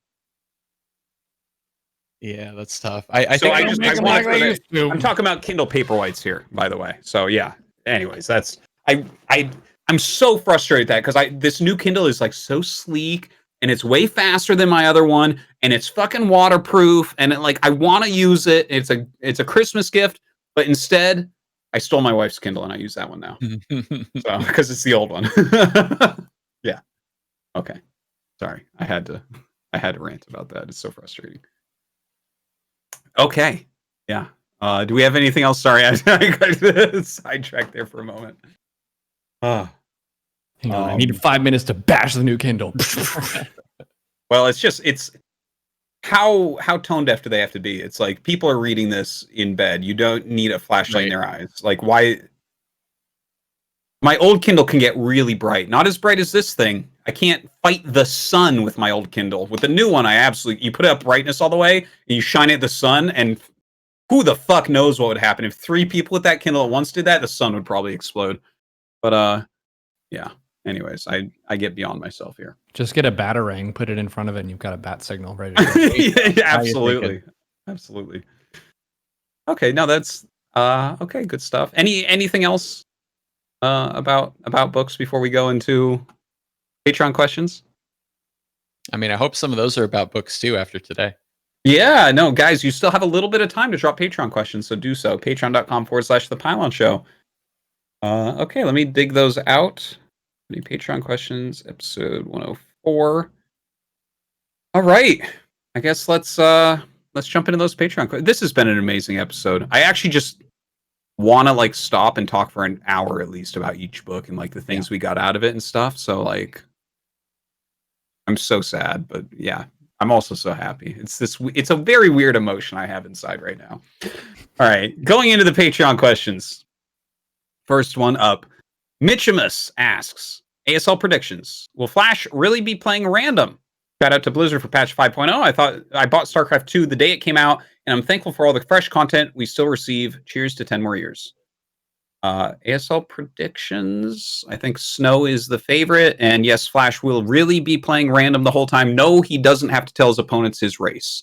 And no, he can't choose race at all during the tournament. And he's seeded into the round of 16. There you have it. And yes, patch 5.0 seems to be awesome. I especially liked watching planetaries loaded into command centers killing shit. That was the best part, I think. And the medevacs, that medevac patch was amazing too. Only pick up SCVs. All right. Get it together, Terrans. Come on. Great though. It's great. It's yeah. Thank you for the question. Sort of Canon asks, proxies are often missed by a small margin. In Age of Empires 2, there are upgrades that increase the vision range of your units. What do you think about the current vision range of units in StarCraft? What if there were upgrades to increase the vision range? They kind of added that with the oversight of overseers and observers. Yeah, they did a little bit. Yeah, they go into a different mode and they give you more vision for key areas of the map. Mm-hmm. As a Zerg player, I can't really talk because we have overlords and lings and creep. So yeah, you have plenty of vision. We don't want your opinion. Aoret, what do you think though?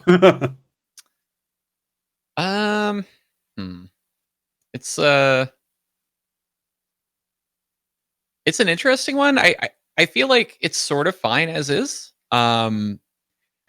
I'm personally a little bit salty still about Adept Shade Vision, but it was a lot before.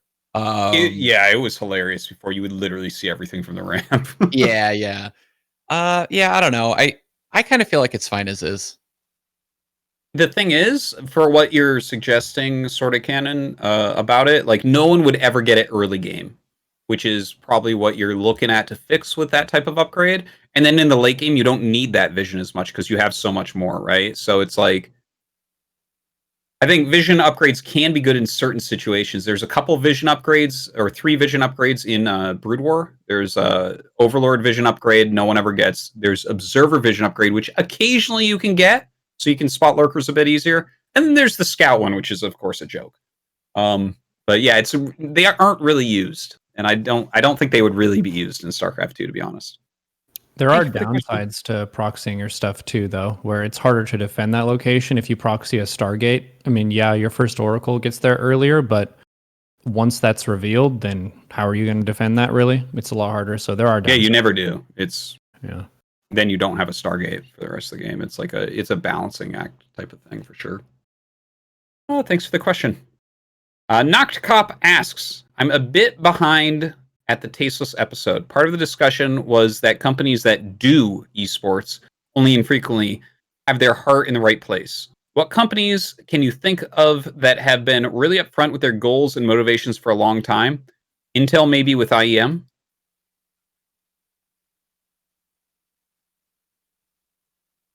I don't think I get really the question. Yeah, I'm a little bit confused. So companies that you think have been upfront with their goals and motivations for a long time. Intel maybe with IEM. So he's suggesting that Intel would be upfront with their goals. So like the goal of Intel with IEM, Intel Extreme Masters, is to sponsor a tournament that's esports, like the top of esports, right? So something like that. Maybe an answer could be something like Razer, right? Razer is really specific gamer stuff, and they sponsor a lot of esports stuff because it's like that's kind of the market, right? So maybe something like that. I mean, I kind of feel like if you're at least not completely evil in your intentions and you are supporting esports, I kind of don't care, right? Like more money in the ecosystem is fine, right? Yeah, it's fair. You can get on board with that. Hope that answered your question, Knock Cop. I think we might be a little bit confused. If you want to ask again next week, please go ahead. Zaubergarden asks, I'm just going to continue suggesting new behavior upgrades until you stop me by asking me not to do it anymore. Preservation instinct prevents banelings from auto-exploding on single units. Will you suggest your own upgrades for T and P, please? Terran and Protoss. Okay, I was like T and P. ThePylonShow? What? To me, that sounds like a really good suggestion for co-op stuff. To have smarter units and things like that is nice, and it's convenient. It makes it easy for the player, but for the opponent, if you added that for banelings, then that removes the skill factor for the Terran splitting their Marines and stuff. That's true, yeah. Also, people kind of do that with move commands already, so it's like, I prefer fixes like that personally. Hmm. That's And been a as far as conversation with Brood War for a long time, though, right? Is that the game is kind of wonky, but players can balance the game by figuring out solutions to it yeah, without it yeah, needing to be patched per se. yeah.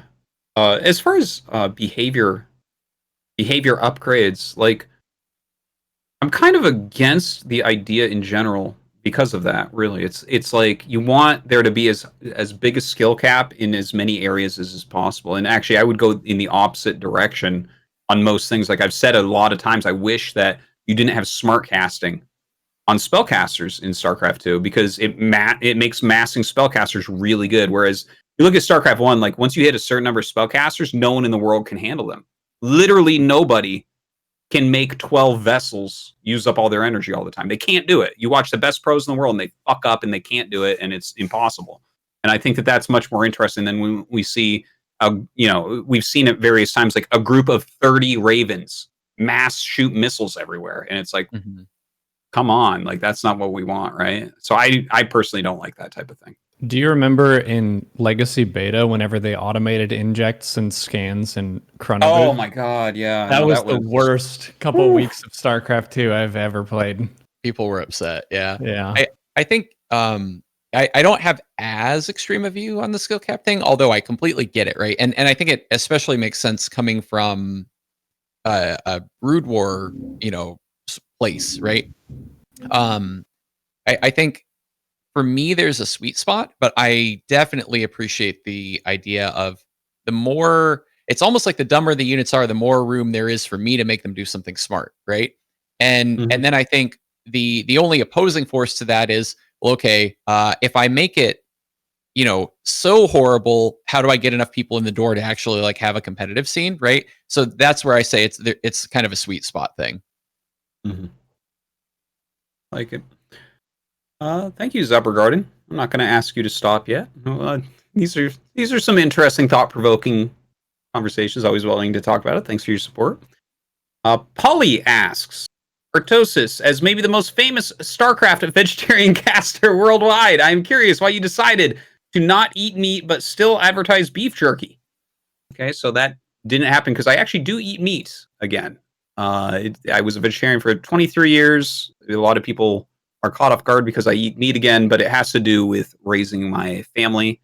It's impossible to raise children to eat correctly when data always gets a different meal. Also, the amount of time we have for preparing multiple meals when I have 4 children and work more than full-time job, basically, is very small. So it was the right decision. I have added meat back into my diet. And there you go. And we advertise some for some Matcherino sponsors because they help us to support the show and keep ThePylonShow going. And that was one that they asked us to do. And there you go. There's your answer. All right. There's also moderation as an option too, where you can regulate your meat input. Maybe you're having meat, but it's not every meal.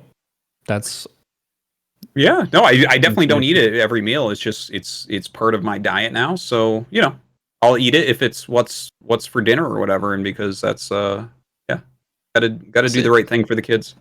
Was it hard to ramp back on, or did your body just kind of accept it when you swapped?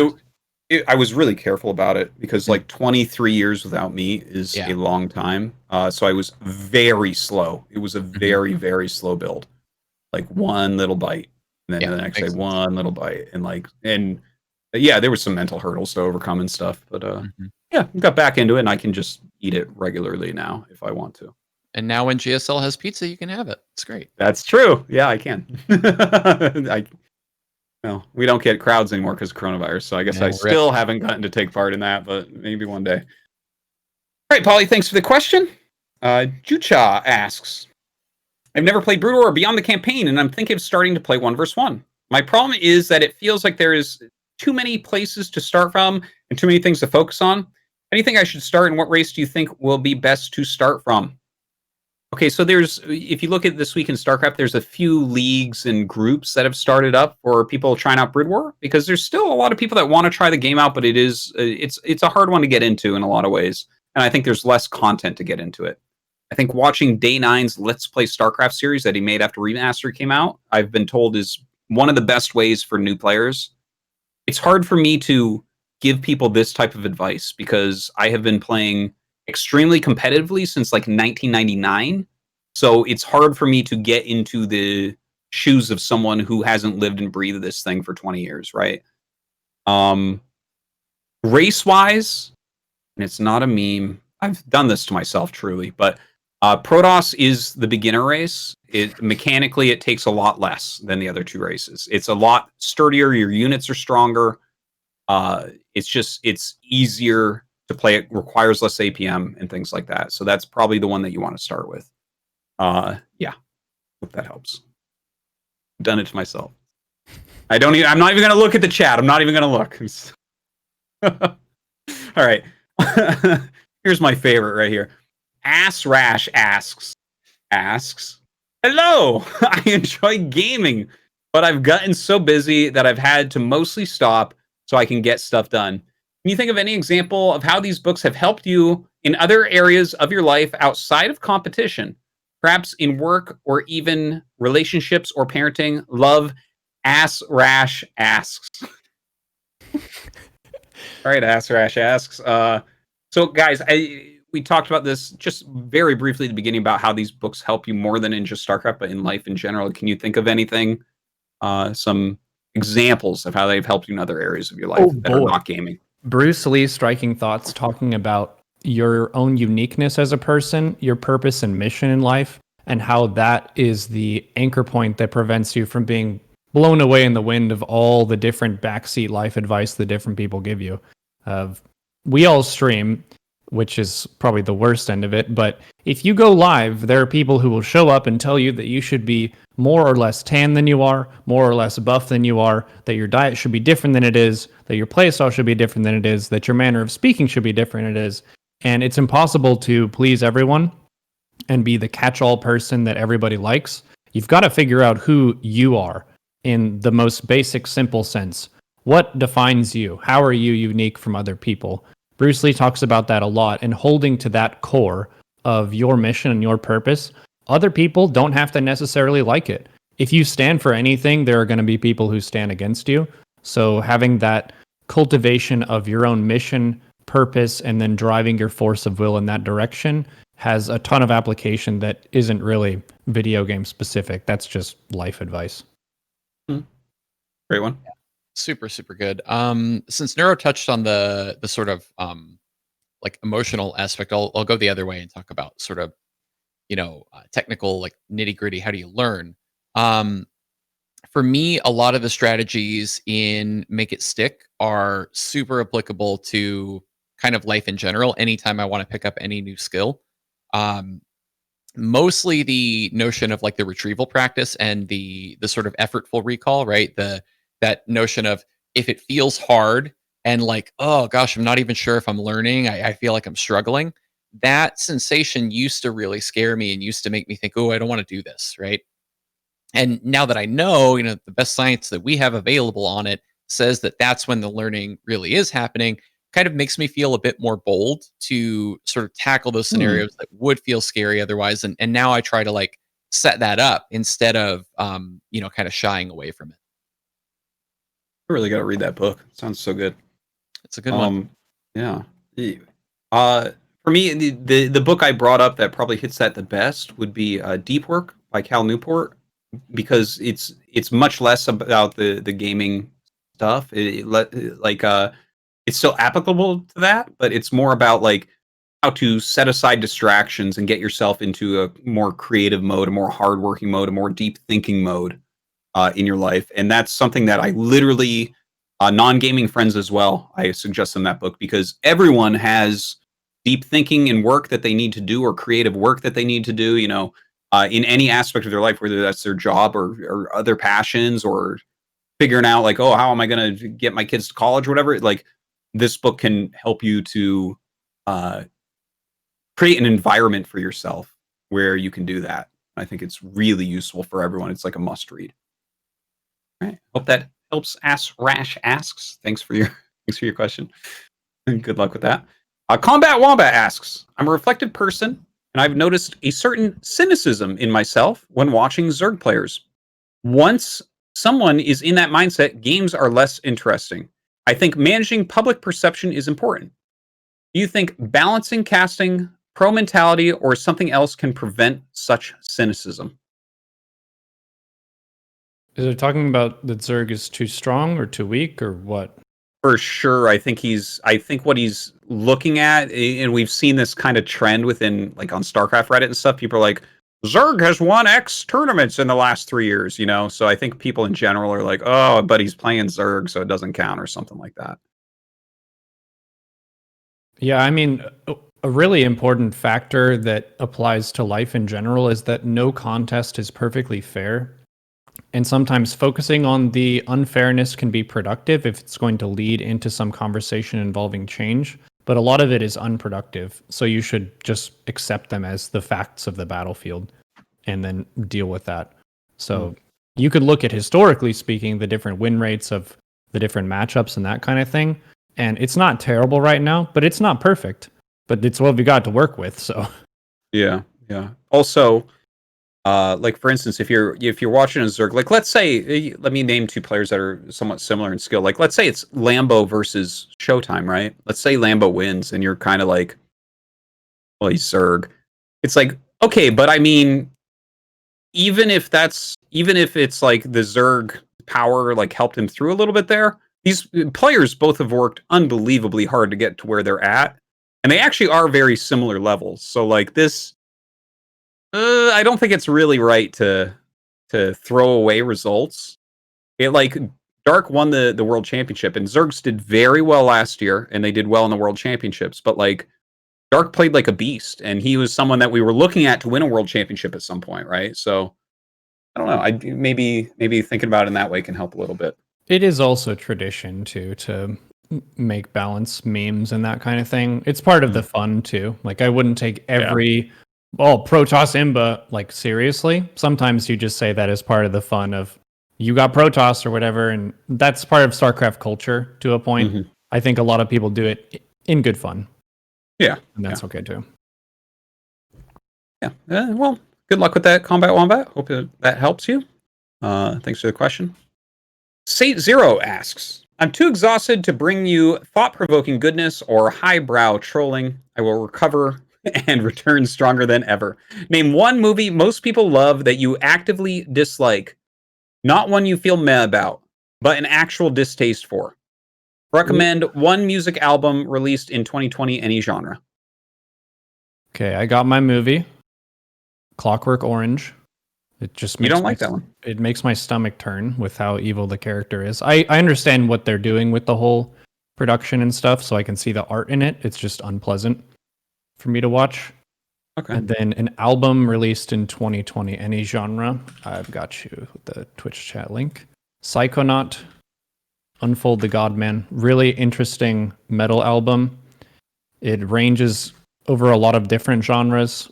Not a very well-known group, but I do a music discussion segment basically every other Thursday with Apoptosis, and this one just blew our minds. It's incredible. Cool. I guess for me, I'll do the album first. I don't have any 2020 music yet. I'm very slow at picking up new music. Extremely slow.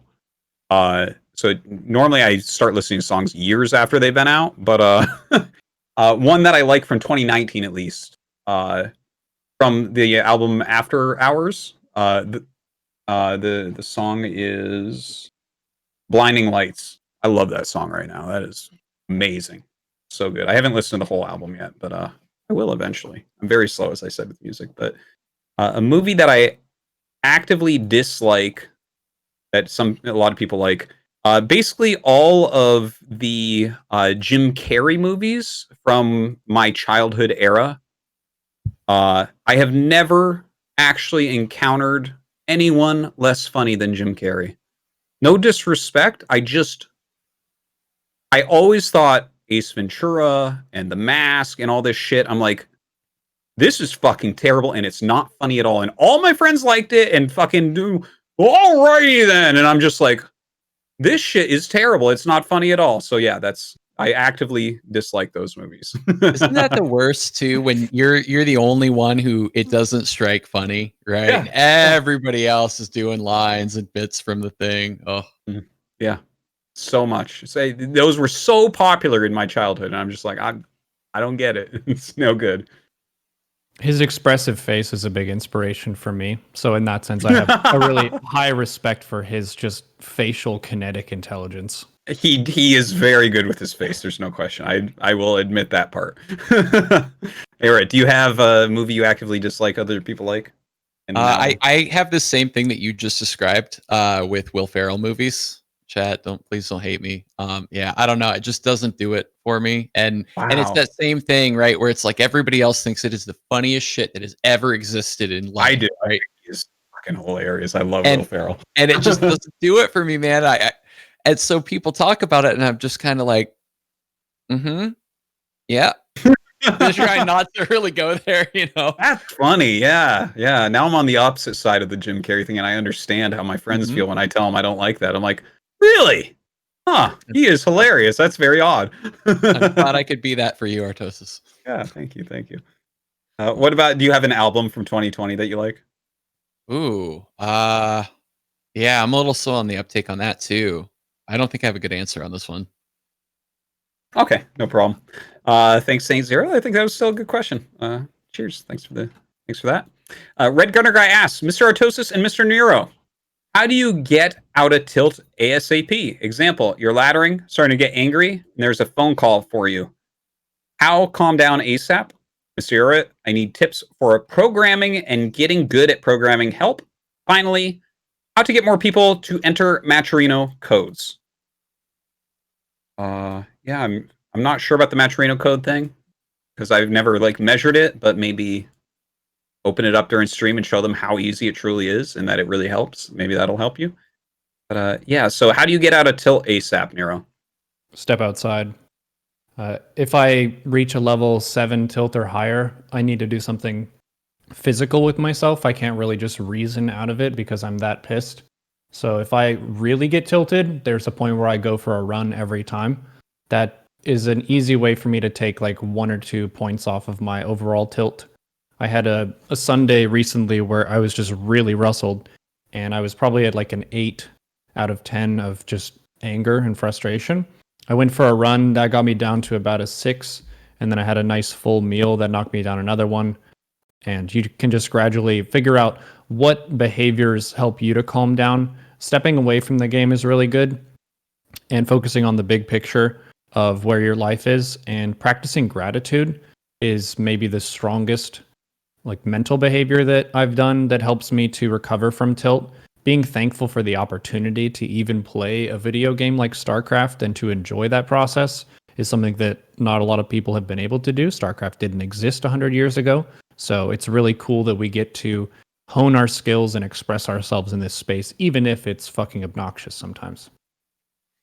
Okay.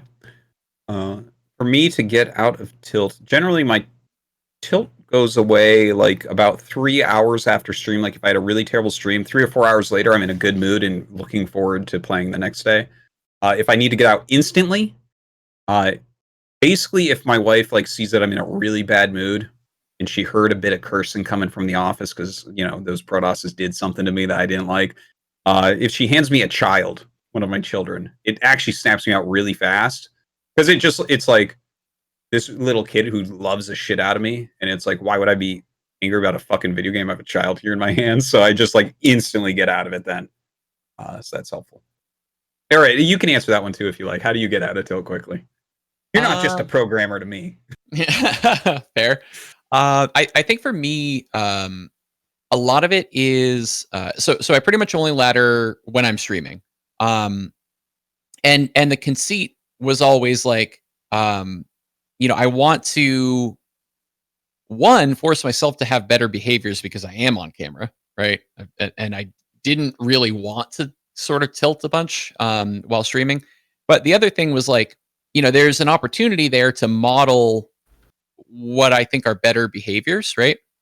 So oftentimes for me, it's just talking about whatever's happening, right? Going, wow, okay, that was a frustrating loss. Here's why it's frustrating. I hate chasing mutas around all of my damn bases, and it is so frustrating that you have these shitty little units that I just can't catch, and why won't you stand still, right?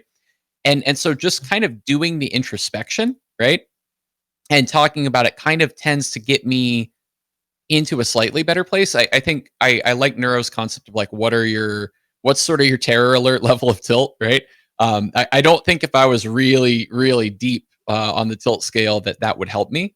But if it's more of a minor level, I think that kind of can get you there. And the second what half about the programming question there? Yeah, so chat's saying go to school. Hard disagree on that. Couldn't disagree more. I do have my bachelor's in software development. I think that there's basically two components. One, don't be afraid of the fact that you don't know shit. Just try to do something, right? And then two, realize. So I'm actually teaching. My cousin has a couple of young boys who are asking me now. They're like 13 or so. They're asking me the same question. How do we want to make a game? The big thing that I'm having to teach them is you're not going to get to where you can do the kinds of things that you want to do super quickly, and you need to be incredibly patient in terms of knowing that you're going to have to build up the tool set to do something meaningful. So it's really those two things. It's get rid of the fear and start actually trying to do a thing, and then recognize that it is going to be a gigantic pain in the ass every single step of the way, because it's like, okay, you want to build a house? Cool. Here's how you make a hammer. Here's how you manufacture nails, right? It is that level of slow. All right. Well, that's a very real response. I like it. All right. Thank you, Red Gunner Guy, for the question. Shampoo McTavish asks, if you were to write a book related to StarCraft, what would it be about? Already did that. Bam. Done. We know what Nero's is about. Aoret, what would you write? I think it would be maybe some kind of synthesis of the kind of things that we're talking about, right? Because I'm really into this stuff, right? I've been studying it for like years now. And I would maybe write something on the subject of, which things are applicable, which things did I think would work and didn't, right? So maybe I would pull from like my own ladder journey of starting to stream when I was bronze, right? And I would talk about these trials and tribulations of being hard stuck in diamond that I'm currently going through, right? And whatever breaks me through that. Yeah. All right. For me, I kind of agree with you on like this type of thing that we've been talking about today is the thing I'm most fascinated with. But like, that's actually something I think I'll probably do later in life is do some writing and stuff. Like I've written articles and stuff. I really enjoy to do it.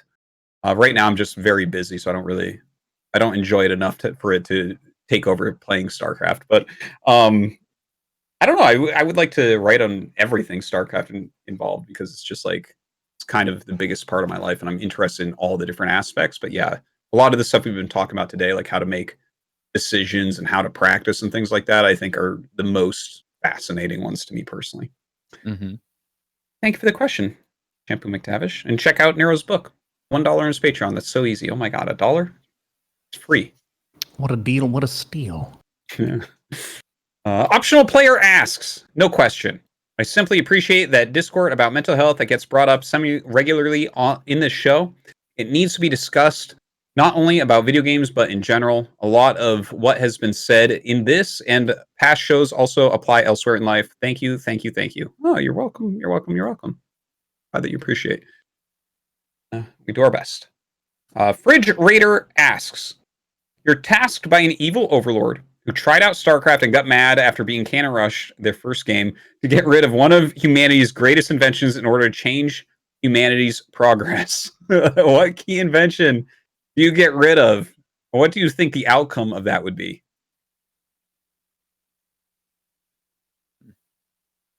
It's deep. It's weird and deep.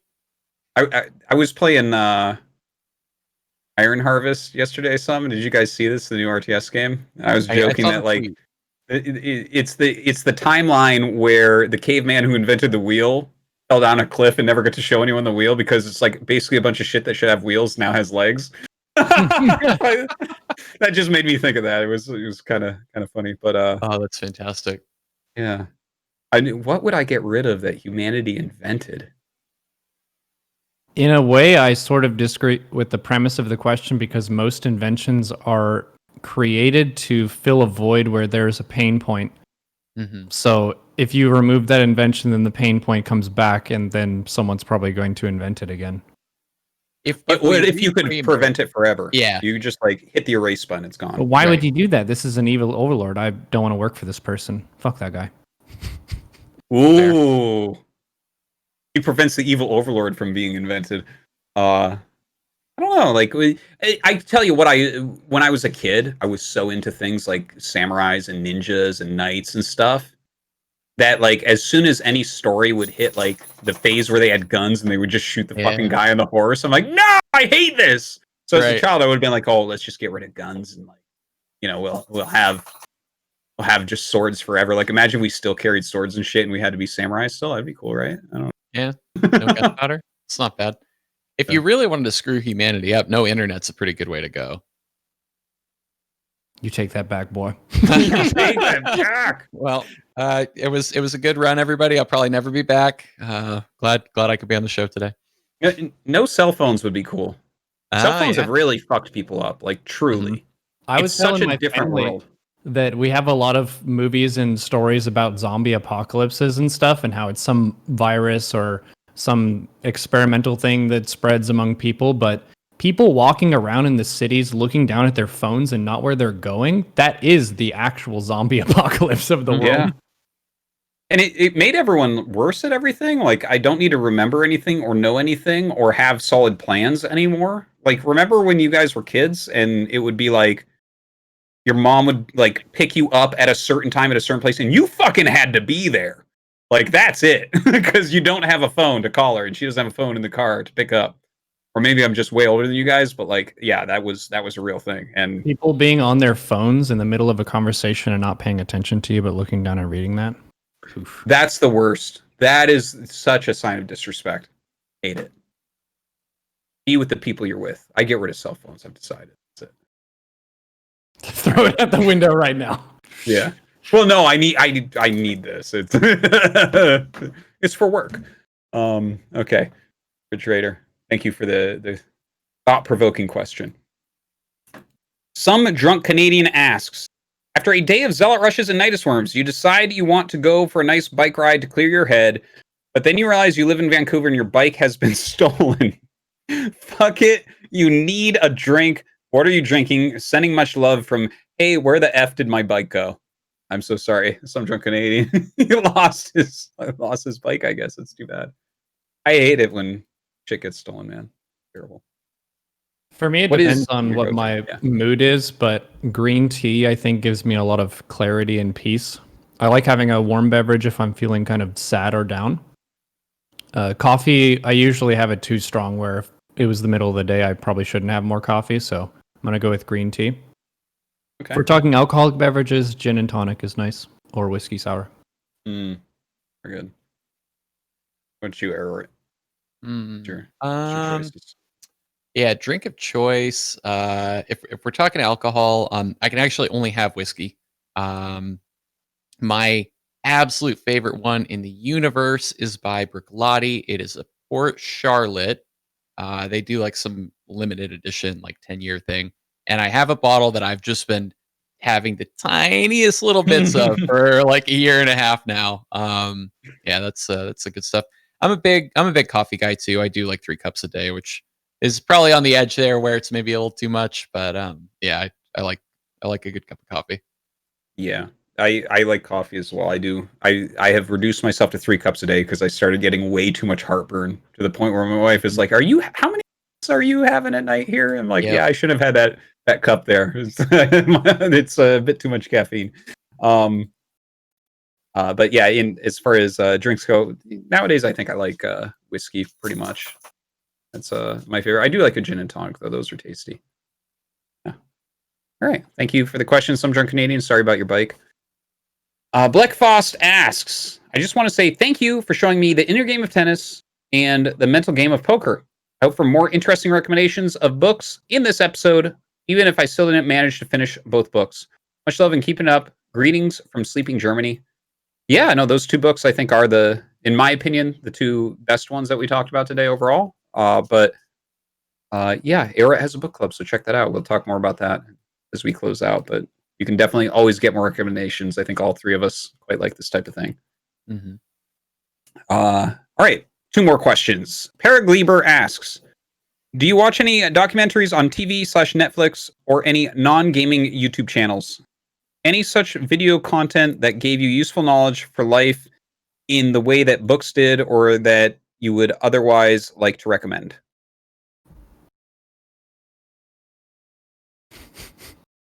I really enjoyed the Michael Jordan documentary, Last Dance. I watched it twice already.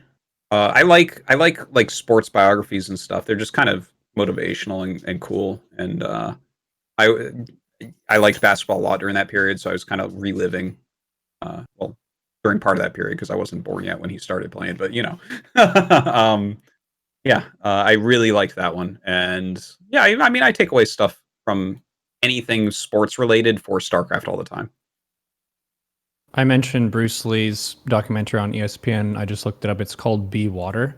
I'll link it in the Twitch chat now. I don't know if that's exactly where you would view it or stream it, but that's the name of it. That one's pretty good. On YouTube, usually I'm either looking for music to listen to just in the background, or I'm watching funny stuff. Gus Johnson is really funny. I like his sense of humor. It's not really key life advice, but he does roast some people in some nice ways. Cool. How about you, For Aoret? me, yeah, I'm not a big like TV guy really. I will occasionally do documentaries. I haven't in a while. I've been renovating a new house, so a lot of the free time is, if anything, I might like listen to GSL like it's a radio show or something like that. But yeah, other stuff. I use YouTube a lot for like, how am I going to do this thing, right? Where you're like watching at 2x speed and kind of skipping through, just trying to find, the information that you want. The Mm. only other thing I could think of is I really like listening to interviews, like really widely, right? Like I'll listen to just about anybody in any field do an interview because it feels like you pick up a lot of kind of random things you wouldn't expect and just, people's perspective on different stuff that's happening in the world or their own life experience. So I guess maybe that would be my tip. Cool. Good stuff. Eric Lieber, thanks for the question. Last one from our very own Alessander. She asks, I noticed in the BSL top players list that there were no Terrans anywhere. Is it a map challenge still? Something in patch balance, military service, or something else? Okay, so well, BSL is the Foreign Star League. And so there's no military service or anything like that. It doesn't really have, well, I mean, the map thing is kind of an interesting thing. A lot of maps can be hard for Terran, but that's a whole different can of worms. And there's no patch balance because it's just the game hasn't been patched since 2000, I think, was the last patch that we got in Brood War. Yeah, there's not many foreign Terrans that are very good. Again, I do it to myself, but Terran is a very hard race to play. And it's really like once you get up to actual pro level, it's really great. And below that, it's really difficult to make it pay off and to win games with it. It's just a very complicated and unbelievably mechanical race. It's the most mechanical, right? So it's like for foreigners who aren't full-time professional gamers, it's really hard to keep up with that race. So there's just not as many top-end Terran players nowadays when the game has become very mechanical. There you go. I thought about how the 3 are different in StarCraft 2 to expand on that a little bit. Yeah, please. For Terran, it to me feels like playing with Legos a lot of the time. You're trying to make sure the buildings fit on the slot with the add-on correctly, and you're swapping those around, and sometimes you step on something or someone's underneath your building and you can't land it, which is really annoying. Zerg is kind of like fighting with sand or water, where it flows really naturally. You can make huge waves of stuff, and it's more about waves of production than discrete units of things often. And then Protoss is like trying to fight someone who has a bag, and he's going to pull out something magical from it, and you don't know what it is. You're trying to I like that one. Yeah, that's really good. That's spot on. And you don't know where the person or the bag is located. Yeah. And sometimes the bag is a third nexus quicker than you thought it would be. Yep. Whoa! Green cheese. Yeah. Yeah. Good stuff. Okay, that does it for the Patreon questions. Yeah, so I guess that was great. Let me just mention our sponsors again real quick. Thanks to the $100 Patreon tier guys, Astrofin, Jerry Wang, Shane, and Blinker. We appreciate you guys for supporting so heavily. And of course, everyone that supports on the Patreon, patreon.com/ThePylonShow. You're all amazing. Everyone that's involved, we really appreciate you. Also, shout out to Manard who helped us since the start. We love you, man. Cheers. Just a note to everyone, if you use the command books, you can get a lot of the books that we talked about today through my blacksmith thingy. And yeah, let's not forget, I do want to talk just real quick about your book club, Aoret, because you are this is like a one-off, this Pylon episode, and I hope that this piques people's interest, but if they want more, other than just asking in the chats of me, you, and Neuro, your book club is really the place to go for that. So could you talk about that for a minute? Yeah, absolutely. So the Archives Book Club is a like once a month-ish book club. We don't, require that you have done the homework beforehand. You can show up day of. Myself and my co-host Adverseth will either discuss amongst ourselves, or oftentimes, we're really enjoying having other people from the StarCraft community on the show and kind of getting their perspective. Some folks have reached out to us with sort of, their pet book, and they've said, I'd really like to kind of talk through this. We've done that a few times. It's gone really well. So we're looking to do more of that. Essentially, what we'll do is kind of break down, here are the key concepts in, this material. And then we just kind of have a talk about it. We just sort of, shoot the breeze like we did tonight in terms of, how can we relate it to StarCraft? Okay, I accept these concepts are true, but, how do I up my game using these concepts? And that part of it, we try to make a little more interactive with the chat. We take questions at the end, kind of, incorporate that. And it's the type of thing where you could come into the show, hear the ideas for the first time, think about it a little bit, and then ask a question. You really don't have to do any preparation ahead of time. So yeah, it would be great to have, more folks involved. Like I say, I love studying this stuff. I also do not think I'm smart enough to get all of the riches that are in these books on my own. So yeah, would love to have help. And if you don't want to catch it live, it is on my my Twitch. You can find me talking about it on Twitter as well. But if you don't want to catch it live, I export everything to YouTube, and then Adverseth puts it on like Buzzsprout, kind of sends it out to like Spotify, iTunes, like all the normal places you'd get a podcast. You can get it in that format as well. I can I'll dump those links in chat real quick. Yeah, thank you much. Yeah, so I guess with that, guys, definitely do check that out. We can just kind of close it out. Why don't you guys tell everyone where they can find more of you? I know you just did a little bit, Aoret, but give yourself a little plug for people to check out your stream and all that. Yeah, appreciate it. Well, I mean, yeah. Any additional plugs you want to give? Basically, this is the moment. Yeah, I mean the only other two, I'll dump links here. I'm pretty active on like the StarCraft Twitter scene, and then I stream twice a week. So Wednesday night Pacific NA time, and then Saturday afternoon. So I guess the way that I usually say it is Saturdays vaguely after Printf and Wednesdays vaguely after the Pylon Show. That's kind of like because I want to watch both of those things and get hyped and then kind of do StarCraft. Gotcha. Perfect. And Neuro, how about you? Twitch.tv/Neuro. Twitch streaming is my primary. Then we've got YouTube. The YouTube, after 7 years of having YouTube video uploads, there are finally thumbnails on some of my videos. What?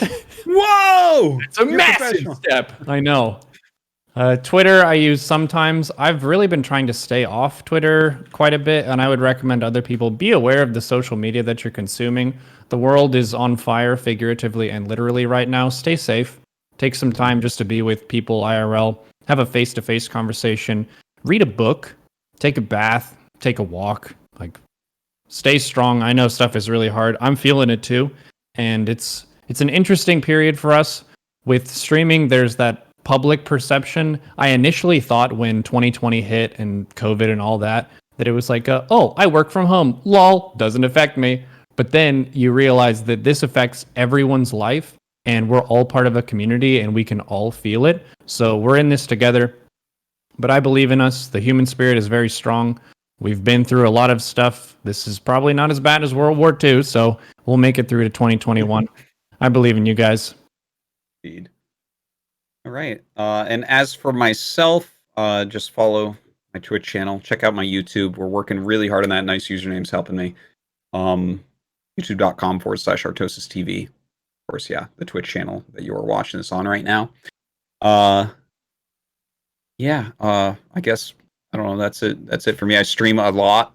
I was streaming more and more. It's becoming a bigger part of my life. So do check that out. And of course, a big shout out to the Pylon team. I am not the only person involved with the Pylon Show. Like I like to remind people, there's a whole team behind this, and I love them, and they do a great job. Check out also ThePylonShow.com. It has all of your Pylon Show needs. And yeah, check out Matt Chirino, matchirino.com/ThePylonShow, and use the code BOOKS. That'll just make free money for us. That's amazing. That's awesome. Yeah, that's about it. And we'll show some Matt Chirino sponsors. Thanks for watching, guys. We'll see you next week. Shout out to the Pylon Show, the greatest show on the internet.